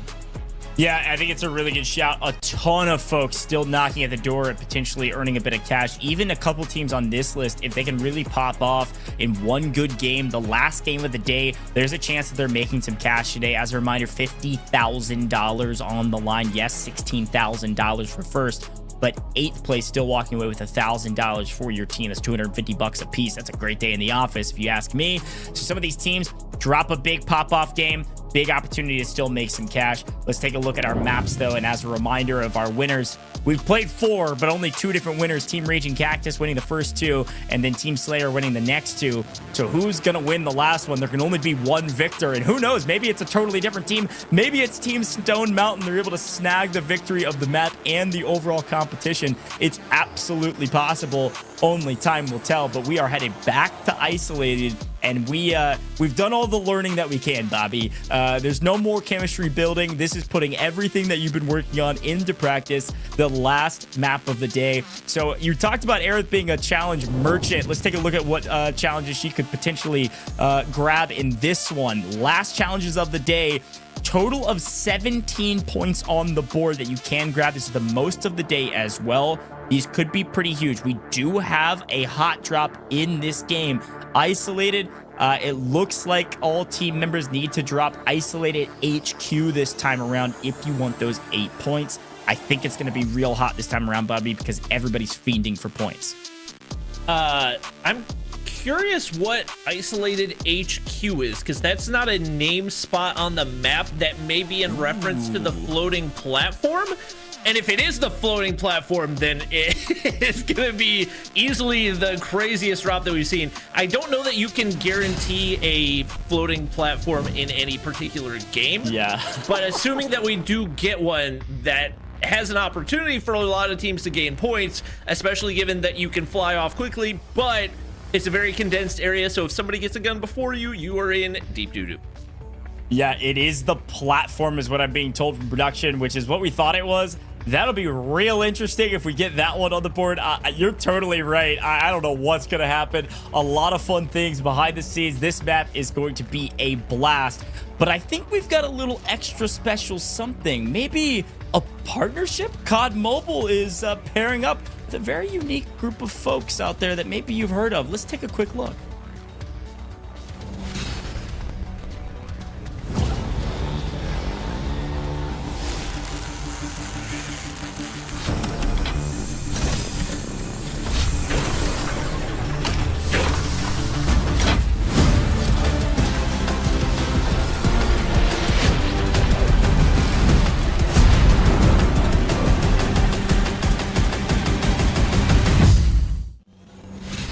That is right. Call of Duty Mobile Season 6 Gundams arrive. They launch next Wednesday, July 2nd at 5 p.m. Pacific time. You're not going to want to miss this. A really cool collaboration. We love all that COD Mobile's doing in the scene, and collaborating with Gundam is going to be a ton of fun. There's going to be Gundam-themed operators, rewards, and dedicated limited time mode.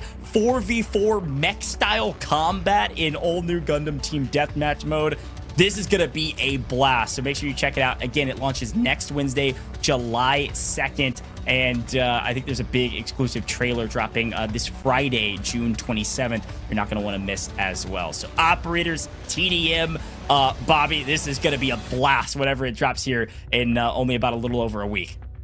Yeah, this is honestly the most excited I've been for a new season in a long time. I think it's the first time we've ever had an entire season themed around a collaboration, and really COD Mobile just started ramping up collaborations with these other brands in the past year. So it's been really cool to see the amount of different content and opportunities that we've had to unlock things, and especially for free-to-play players that maybe don't have as much money to spend on the game. There's been tons of free skins that you can grind out for as well. So really looking forward to that one, and I am pumped to see the Battle Pass. Probably the most excited I've been specifically for a Battle Pass, because I have no idea what to expect. Yeah, I want to remind everybody at home, make sure you follow the official Call of Duty Mobile social channels to check out more about this amazing collaboration. And you can check out the blog at callofduty.com/blog to find out more information about everything going on in COD Mobile and this Gundam collaboration. It's going to be a ton of fun. Again, that trailer drops Friday, and then in a week's time is when Season 6 Gundams arrive. So check it out for sure, and check out that blog for a lot more info about what you can expect. 4v4 mech style combat, come on, that's sick. But anyways, great collaborations, a great tournament thus far. And Bobby, we've got one more game to play. I'm so pumped about it. Back to Isolated, and if we've got that platform to hot drop on, I think you're right. Talk about some Mythic Mayhem, my goodness. But as we swing over to Isolated yet again, I do want to remind everybody at home, this is your last chance to earn some rewards. You can just watch this last map that we're about to play in-game. Open up COD Mobile right now. Click this yellow symbol that you see on your screen, and you'll be able to pull up the stream while you're actually in that app. And if you do, you just watch for 15 minutes. This map will take a little bit longer than that. You'll earn some rewards. Pretty simple, right? Go check it out right now. Open up the game. If you don't have the game, go download it right now. COD Mobile is a ton of fun. Whether you're playing multiplayer or you're playing Battle Royale, it's a dang good time. And who knows, maybe there's more events like this in the future with open qualifiers. These players, just like you, watching a show, watching a stream, paying attention to socials, and then now have a chance to play on said stream. But $50,000 on the line and one map to go, Bobby. It is about that time, the last map of the day, and I am so excited to see potentially this hot drop, or at the very least where these teams end up landing. Yeah, we'll take a look at the map in a second right here. We got POV of Team Noah Sunday, who have gradually climbed their way up, and there it is, smack dab in between Bus Station and Sakura. We've got the platform, aka Isolated HQ. I'm expecting anybody that's below 15th in the standings instantly sending it there, and at least trying to hop on and instantly hop off for those free points. We'll see how many teams are going to commit to it right here, as it looks like probably 75% of the map is on the way. Hey, 8 points could win or lose you $1,000+, so why not? This is going to be utter chaos as expected. And oh my gosh, goodness. Again, this is what we thought, though. This is what Raging Cactus did. You land and then you leave. You don't have to stay if you don't want to. You don't have to land. Fox missed it. That means you don't. I don't think you can log the points. All 4 of your members on your team have to land on it. I think you're right. I think Bella totally whiffed the platform, and I don't think they're going to get the points for it. But you can tell 75% of the lobby landed here, and I think 75% of the people that landed there left immediately. Yeah, it looks like she's gonna hop up to make sure that they get credit for it, but not gonna bother to pick up COD Ninja's tags, at least not yet. Probably the right decision. Would certainly be a substantial risk, and one other player knocked pretty close by could potentially get that res. And likely discussing what the best point of approach is right here as players hop on down, and it is just pure carnage right here. 17 players already dead. No, Bill, go for my dog tag. Let him get that one. Go to that dog tag. The platform. Okay. Yeah, get the dog tag and a safe spot. Scan it. Go. Nearly done for. Okay, scan it right away. Well, we got some good comms from the team trying to lay some orders down about dividing and conquering, potentially picking up some of these dog tags. No, don't matter. Just scan. We need those points. Scan. And it looks like she's pretty much uncontested up here, so she hops up. It's the revive and should be able to get some loot as well. I don't know how much is going to remain, and maybe a little too confident in how open the platform was. Probably could have hopped down before going for the scan. Maybe a bit of a misplay as the I think that was likely just because of her teammate urging her to scan instantly. Definitely could have played that a little bit safer. We got... Yeah, that is a brutal one. I think they were trying to get one of the qualified players to scan the other dog tag that maybe hadn't gotten up there yet so they could log the points potentially. I'd love to take a quick look at the map view and see where everybody scattered to after landing on the platform and see what they were able to do, because I think just about everybody besides apparently Bella Fox's team scattered to the winds. And so we'll try to get that up as soon as we can to see where everybody's at. It looks like Stone Mountain, though. Again, we got to remember the race right now. You got to be top 8 to make money today. We've got a pretty big gap between first and second. This is your second place team currently, and a decent gap between second and third. But third all the way down to 8th, pretty close. 8th all the way down to like 14th, very close, like a 6-point spread. So there's a lot of races right now for any bit of cash, and this leaderboard could totally be turned on its head for the most part at the end of this game. Little B and his squad have certainly surprised a lot of people so far in this one. All staying together, and once again, I think that the biggest factor in the majority of this has been team chemistry. You got one player like Slayer who's maybe capable of carrying an entire squad, but for a lot of these guys, it's just about the way that they play together. As I say that, Little B completely splits from his squad, but looking relatively uncontested over at Sakura, and looking like they will be able to continue to loot up as they look to maybe make a play to buy a loadout or some other upgrades at one of these buy stations. Yeah, as a reminder too, buy stations, a new value add to the game. Fire sales also included, which is anytime you see a fire sale active, that's going to be a 30% discount on that buy station. So you can do a little bit of the math, but I got a bit for you. A revival coin, usually 15,000. Now 10,500. Self-revive kit, usually 6,000, now 4,200, and so on and so forth. So 30% actually pretty significant when you think about it, especially in the early game. But it looks like Team Jacob Gaming is trying to figure out how they're going to address this one. As a reminder, one of the challenges was to kill somebody while you were in a vehicle, while it was driving and you're in the passenger seat. And I wonder if maybe they've already logged that one. It looks like they were, as drive-by is about to expire. And I want to say 3 teams have been able to log it already. Bella Fox trying to get away right here as COD Ninja finds one, but she's going to get taken down again. Rough map, but you're alive, and that's all that matters. It looks like COD Ninja is just going to work on these squads, and now the last hope for them is they look to stay alive in this one. Obviously, a dominant map one, but that was largely at the hands of COD Ninja clutching up solo. He's going to have to do the same here, and it looks like he's going to be able to get at least one tag. Ooh, but Dino was able to pick up COD Ninja. That might be... I think he was able to maybe... It looked like a wipe, but I don't think we got the UI up there. He might have gotten a scan off. Might not be a full squad wipe. We'll see. We'll see if we can check back in a little bit. But 73 players on the map currently, and it looks like Dino's already got 4 kills. So a great start here for Jacob Gaming. Yep. And they were able to get scans on both of those players, so they're chilling for the time being. We do have 73 players alive, so despite the crazy start that we had with that platform hot drop, hasn't resulted in a ton of carnage since. With that being the case, there's a lot of players in need of rotation right here, especially with how far that zone is pulling to the south. Yeah. It looks like 2 teams still grouped up together up on that north side of the map as well. Wins in the middle of an engagement. Does get knocked, but trades are there. Once again, his team, one of those in the top spots in this one so far, with an opportunity to continue to climb even further.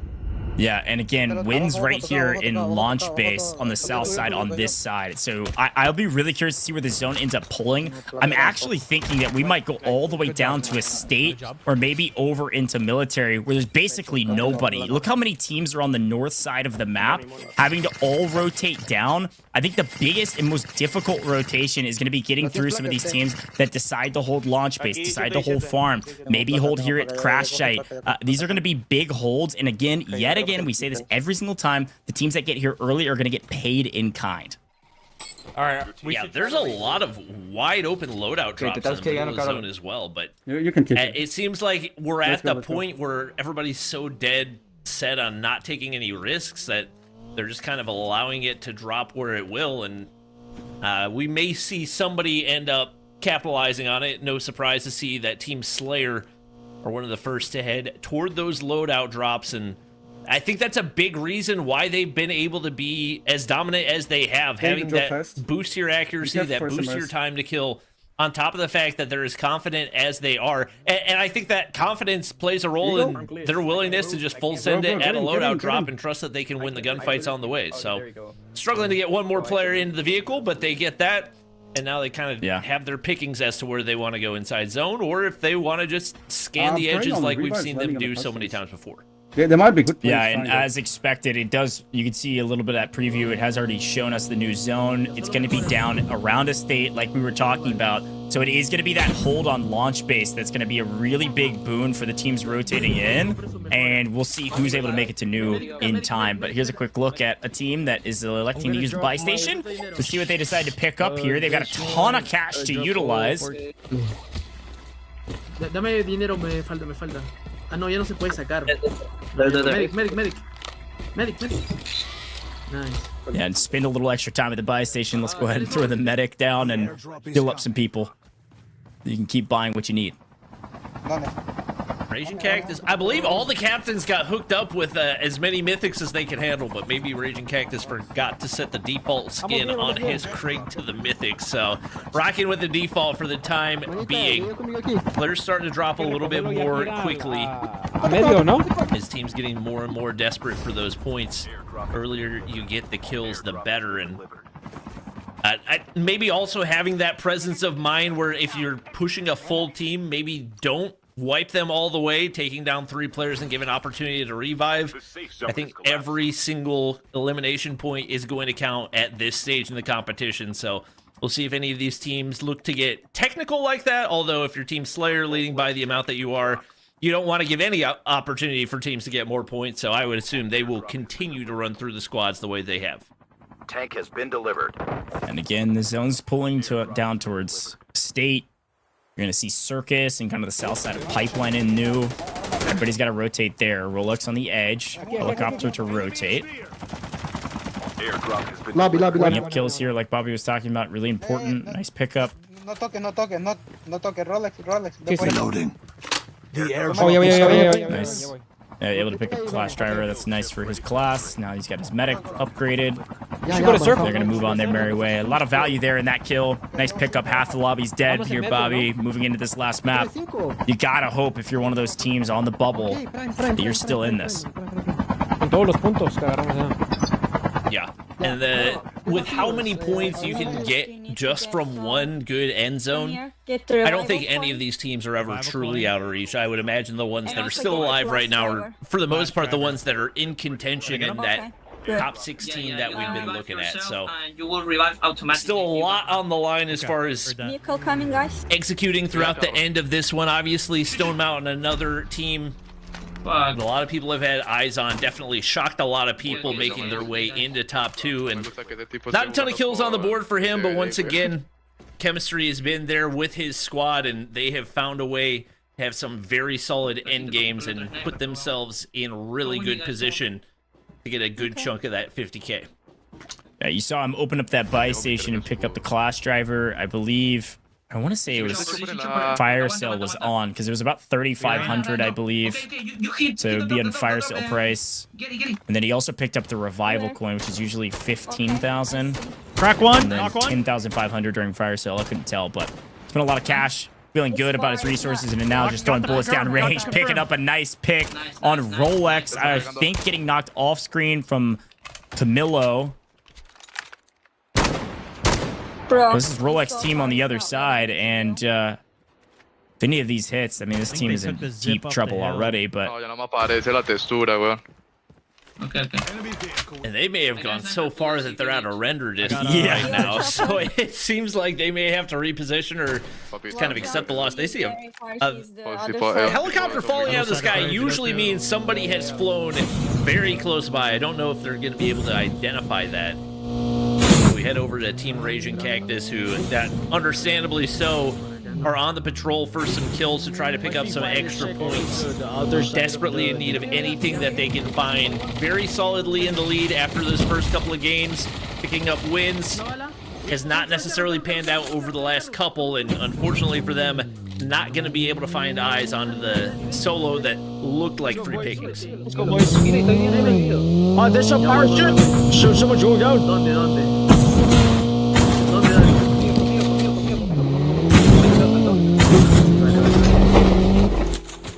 single player trying to rotate in. Not today. Looks like maybe Iceman Isaac getting cut down, trying to rotate either with or without his team. Maybe he was the only remaining player at his team. I'm not sure, but let's take a look at another team having a good time up on top of high ground. Little B, really just playing zone here. He just knows that the kills were coming in game. And here's the opposite side of the coin. Winsanity playing edge of the zone, getting hyper aggressive. Reminder, Winsanity's team's in top 5. They have an opportunity to make a ton of cash today if they have a pretty good game. It means most of our top 5 teams are alive and still in this one. That was about the perfect time to spectate Little B and his squad. They're just having a good old time. He's happy to be in contention for anything here in a Battle Royale tournament, so they'll see what they can do. Very comfortable with that position and looking to hold to the end. Rest of the team's getting active as we see the Smurfs come through in the feed once again. One shot in most scenarios, and now they're going to go ahead and hit the wrap toward the east side of zone. Seeing if there's any stragglers, and it seems like there's a lot of teams that are taking this approach, and as a result, because they're all patrolling, probably not as many teams rotating. Yeah, I'd love to take a quick look at the map and see where our teams are at right now on this map. And it did pull to a state like we talked about. Pretty even spread across the board. You can see a team around Circus. We're playing this bridge. This team we're watching, Stone Mountain's team, is going to be right here in red, rotating near bridge.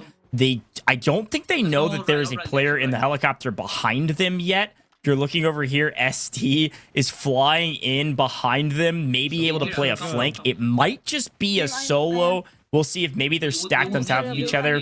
A full wrap here from this helicopter could make a difference if it is a full team. Now they can see them off in the distance. They're going to wrap all the way around, probably to short side. That's what I would do. But I like Stone Mountain's play here. They are on long side, but there is some cover ahead of them. If they can push this fight and get opening frag here and have player advantage, it's going to be a pretty important position of the zone to take over. Yeah, they got shots from multiple directions right here, so it may be a couple of different teams that they're dealing with, but this ridge should provide sufficient cover for them to kind of dictate the pace of this one. They find the opening, snipe from Camilo, and Kuz finds another onto Winsanity. If they can take down Win's team, could have huge implications for the rest of the teams. Win taken down, I think still more players remaining, but the Smurfs goes through for Ding as well. Yeah, it's a big moment for a lot of teams that have an opportunity to kind of take over Win on the leaderboard, but it's also Win's the team that's threatening this squad. Win's in the top 5, threatening Stone Mountain's team, who's in second place. That is a big takeaway on main stage and nearing the end of this game to be able to make sure Winsanity's team doesn't pick up a ton of points. Looks like they're still on the hunt for one more squad right here, and once again, Stone kind of letting his teammates scout. Does anyone have extra guns? Playing the long-range positions with sniper in hand. Iceman Isaac and his team have opted to play inside zone and in a building right here. Very, very passive, but using the third person to get as much information as they possibly can and hoping they can catch somebody off guard. That crouch is going to make sure that nobody gets visual cues as to their location as well, so playing this very well. One team very close by, and who else but Raging Cactus and company. In the other house. Well, we had to check in with the top of the leaderboard. Slayer leading the charge right now by a sizable margin, but he and Stone Mountain's team both still alive. That's Team 1 and Team 2 currently. Not including this map. Not an absolute banger going on like we've seen the last couple. It's only 3 kills for Slayer himself. But yet again, a really good position in zone. This is what they do best. They rotate early, take a power position in zone. Got a couple buildings on lockdown right now, kind of transferring back and forth between them, just looking for these rotations on the outside. There is a car, obviously, right around the corner, and he's basically saying, hey, take this out if they come in here at all. We need some kills, but we really need to make sure that we secure these placement points. If they are able to get 10 placement points, I don't know if anybody can catch them. Yeah, no question about it. I don't think they're letting anybody contest for any of these buildings and kind of giving themselves as much breathing room as possible. They get info on one team down below, as you can see that medic class sticking out through the wall. any bit of people coming right information there, is good guys, at right this from point. They outside see circus. two players Focus, trying to circus. rotate here, and this should be free pickings, although I'm the gonna need shield. defender class hits from a mile I'm away needing right shield. there, Shoot it, keeps shoot it, him shoot it. alive. But unfortunately, Bro, they're stealing not it. going to stay alive for very There's long one more, as that there's one smoke more. bomber Just stay class inside, goes stay out. inside. And on the counter, Slayer is able to get that There's one more in the other information house, no? as they pick up the knocks. Yeah, really clean play. Look at the zone pull, though. It's going to Be careful pull a of the little nades, bit be more careful of the nades. central. So they're Yeah, not he's going to be able to there. hold this building Let's go in. Go. for new. They've got to clear this player out and then move on to next. You can see Slayer's team at the bottom of your screen in purple going to have to move up the hill to zone, I believe, where on the other side, Stone Mountain is swinging in close. This is a big moment. If Stone Mountain's team wipes both of these squads, it's going to be Slayer versus Stone Mountain on the rotation, and those are our top two teams today. It could open up the leaderboard a little bit for somebody else to sneak in and make some cash. But they're taking it nice and slow on the low ground. An interesting spot to be in. I wouldn't call it a good one, but at the very least, they can stay alive for part of this transition and at least soak up some placement points. They really have to pray that nobody peeks out from above because they're fishing a barrel, but you get a zip line that could be a gift from one player right there. Stone's not quite able to hunt him down, but that forces him down to the low ground. Now the opportunity for them to play this position. A lot of kind of peeking up rock cover right there that could provide a lot of value. Slayer and his squad able to rotate through right here. They still keep all four players up. And once again on the hunt, nobody has been able to slow them down. Parker, the Slayer, and his squad taken out. And Slayer just continues to beam left and right. Although he gets taken down, those are huge shots from the concussion DOQ. Here's a look. Stone Mountain deep in zone right now, outside of the safe zone. Inside is Slayer's team technically, but he is down. This is going to be a tight fight. We're losing a lot on Stone Mountain's team. You can see a couple in the forward advance are in trouble. Slayer himself, it looks like he is full out of here, but his teammates alive. There's three of them still up. Stay here. Yep. And he's calling for them to hold this low ground position. There's no reason to move right now. This zone is no longer going to move. It's just going to shrink.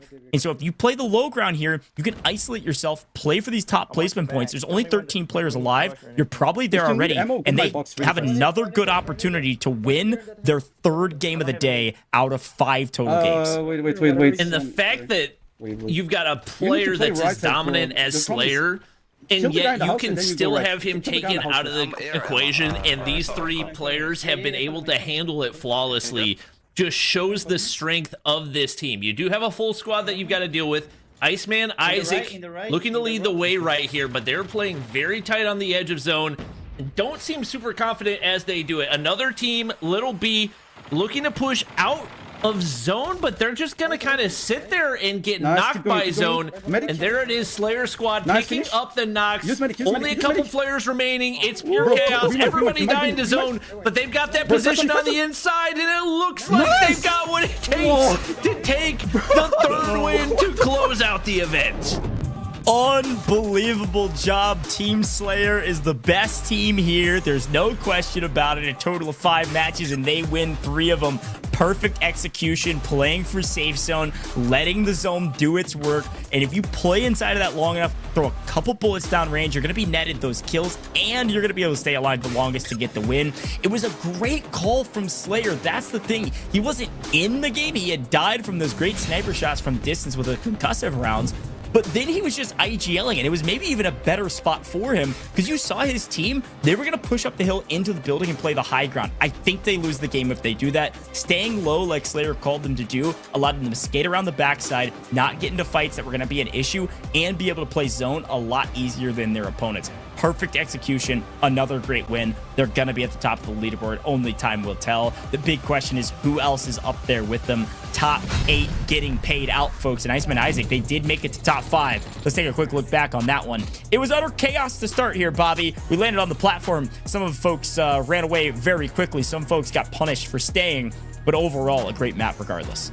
Nice. Yeah, no question. We saw big plays out of a lot of different teams, and once again, I think the pressure forcing people to really show what they've got right there. But man, oh man, the experience out of Slayer's squad was just on a different level from what we saw from any other team. And once again, great performance out of them to take him out of the equation, but great call outs from him, great decision making, and doing his job as the IGL. They played around their abilities to perfection.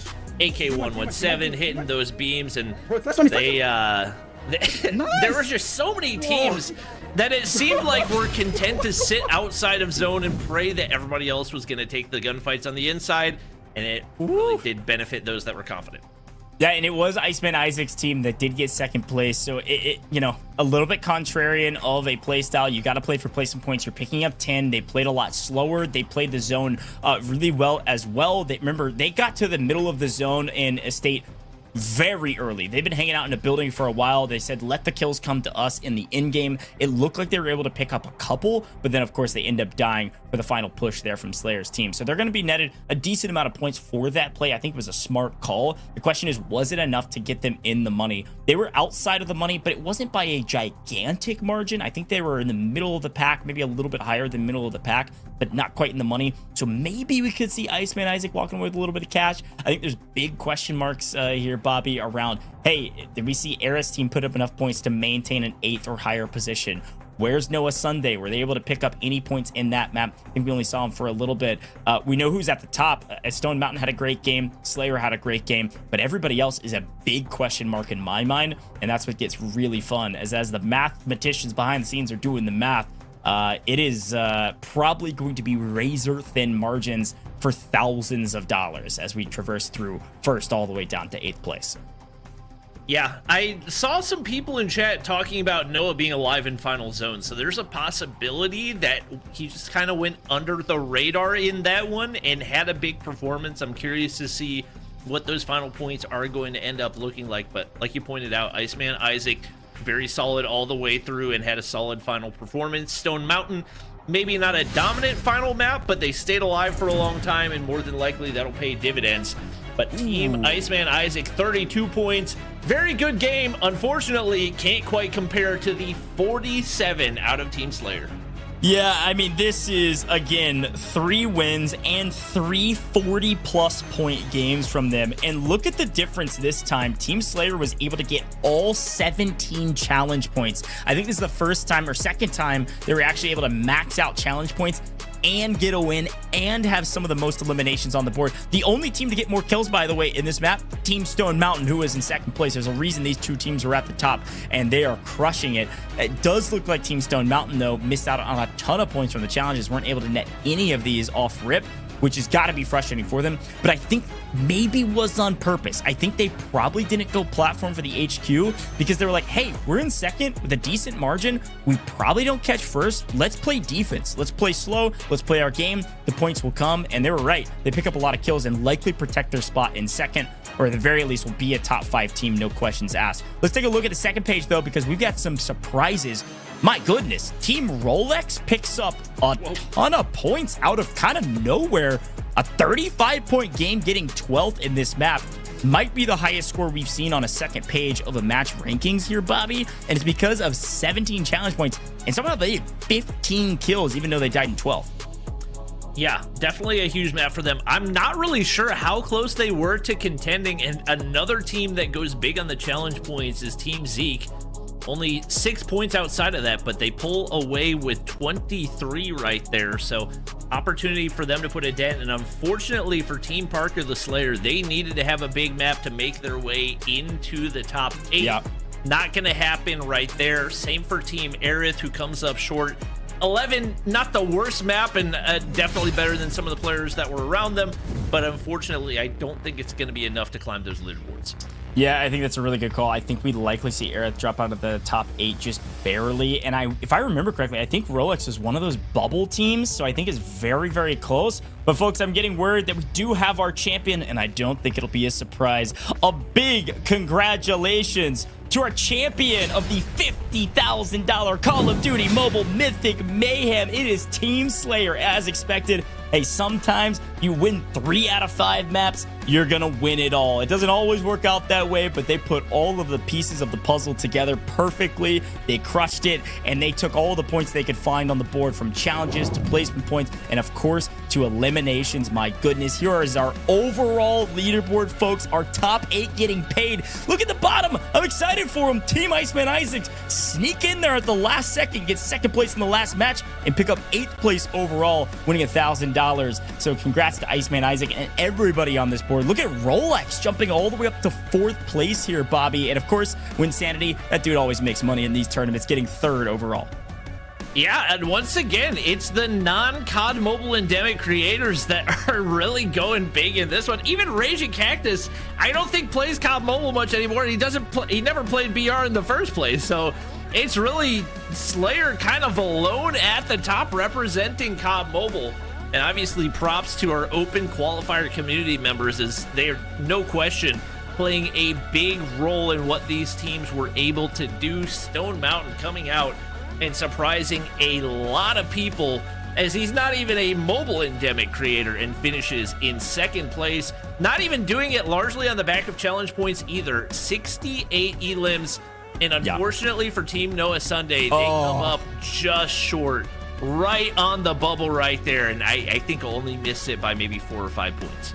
Yeah, a bummer for Noah, just barely missing out on a bit of cash. But here is the so close, not quite there page. You can see Noah Sunday, Little B, Cisco, Aerith, all very close to the overall leaderboard. And then, of course, we do have a bottom of the leaderboard. We do need to show them. We love them. We celebrate them. We thank them for being here. Unfortunately, not a great day in the office, but hopefully they still had a ton of fun. So good friends of mine on this list. Shout out to Repulse. 20th place overall, all good. Hey, look at their challenge points, though. They were grinding on the challenges. I can respect that big time. Here are all of our winners, though. These are the folks that won cash today. Of course, this cash is split between all 4 players, so big congratulations to Team Slayer, walking away with $4,000 a piece. And then all the way down, Stone Mountain's team winning 10 grand, Insanity 8,000, and then Iceman Isaac all the way down at the bottom for $1,000. Still $250 a piece. Still a great day in the office, and frankly, it all came on the back of that last game. So big congrats to them, playing smart, playing safe, and winning some cash. Yeah. They executed to perfection right there, so that was a blast to watch through and through. I really wasn't sure what to expect heading into that one. Obviously, we kind of knew who the winner of the overall match was going to be, but after that, it was question marks across the board, and very fun to have some out of the ordinary winners, as these events in the past have been maybe a tad predictable, with Noah winning all of them. So him not even top 8. Probably catching a lot of people off guard. Yeah, it was really fun, and I think the challenge points were a really fun kind of wild card because they weren't necessary. The team at the top did not have the most challenge points on the board, but they did have a decent amount of them. The team at the top did have the most eliminations, I believe, and they, of course, did have the most placement points because they won 3 out of 5 maps. Okay, so obviously a dominant team, but across the board, if you look all the way down that top 8, everybody earned their points in different ways, which was really cool to see what they prioritize, how they prioritize them, and then how they were able to execute. Again, these teams didn't practice. It was just, hey, we've got our captain and then these 3 individuals that qualified for this competition. Really cool stuff. But folks, before we close things out today, we gotta talk to the winner. Are you kidding me? We gotta get in the mind of the expert here in Call of Duty Mobile, Slayer, Battle Royale aficionado, my GOAT. You dominated today. I need you to tell me how you're feeling. How did you do it? 3 wins? Come on, were you expecting that? I mean, I'm feeling good now. I'm feeling the best possible. The teammates clutching 3 rounds, it was just insane. W teammates, they did like a really big job. We practiced yesterday, and yeah, they just listened to everything, and we just managed to win everything. The start was a bit slow, but the end was great. 3 wins in a row. There's nothing I can ask more than that. Yeah, you guys did amazing. I was actually going to ask, do you feel like there was something that switched in between game 2 and game 3? Obviously, you guys weren't behind by a lot coming out of game number 2, but it wasn't anything nearly as dominant as what you guys saw in the last 3 games. What do you feel like the biggest difference was? The biggest difference was one of my teammates, so Wordy, you guys saw he dropped also a really huge amount of kills. He told me to change class, so I went from Misdirection to Smoke Bomber, and that totally changed our gameplay. It allowed me to make more aggressive pushes, and yeah, then we just dominated everyone. And he actually made that call, so it's huge thanks to him.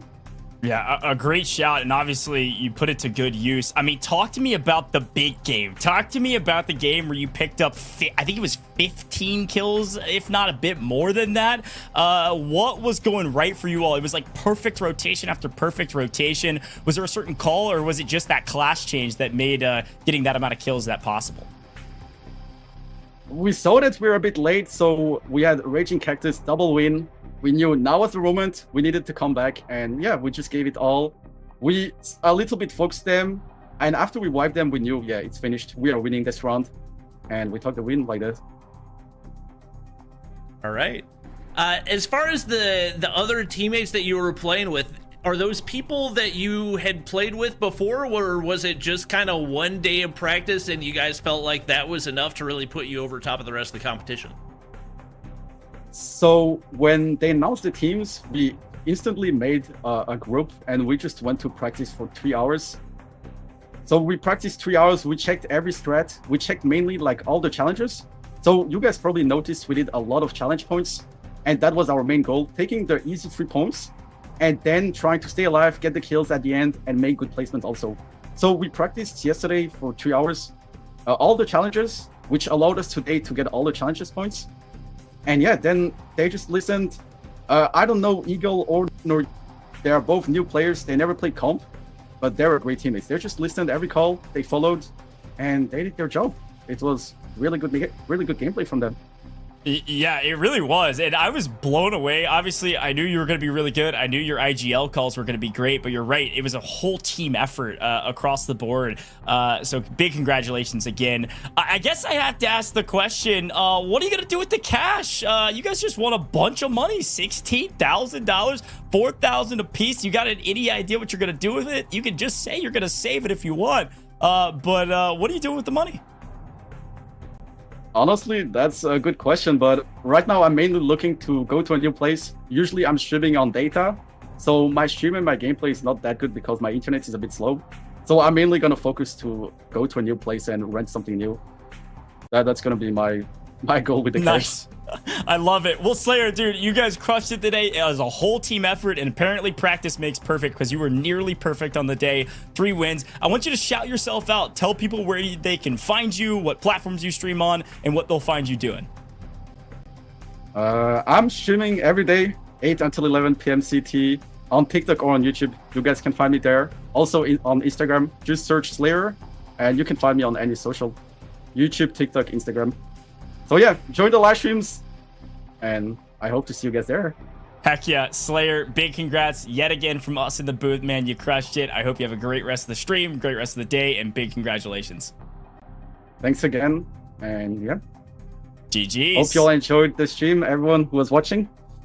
GG's. GG, see you, Slayer. Everybody say W Slayer in the chat. Man, absolutely crushed it. Great IGL calls, but he was totally right, Bobby. A full team effort. And I didn't know that they practiced. I don't think every team did that, and it definitely paid off because he was right. That was the thing we talked about at the top of the show is like, what playstyle you're going to go for? And he said, all of them. Let's go for challenge points. Let's go for kills. Let's go for placements. A really great effort from Slayer and his team. Yeah, no question about it. And you can tell from the way that they were playing, they seem much more coordinated. And once again, it might seem like a big commitment to a lot of these creators, but to people that are just getting their start, $4,000 a piece is a lot of money. It's worth it to put in the hours, especially if you look at what the rate per hour that they're getting. You got 3 hours of practice, 3 hours of stream time, $4,000, not a bad day of work. So definitely would say it was a worthwhile 3 hours given the result that they saw. Yeah, totally agree. Man, Bobby, it was a blast casting all of this with you. 5 games, they flew by, a ton of fun, and of course, really had 2 winners, which is wild, but overall a great day of competition. Any final words for the broadcast, man? I enjoyed it. It was great casting with you. Looking forward to this season of COD Mobile. We got Gundams on the way, so should be one of the craziest seasons that we've had yet. Big shout out to COD Mobile for putting this together. Always love seeing competitive COD Mobile BR, and I know the community loves to see this type of thing as well. So hopefully we get more of this in the future, and it was good casting with you again. It's been a minute.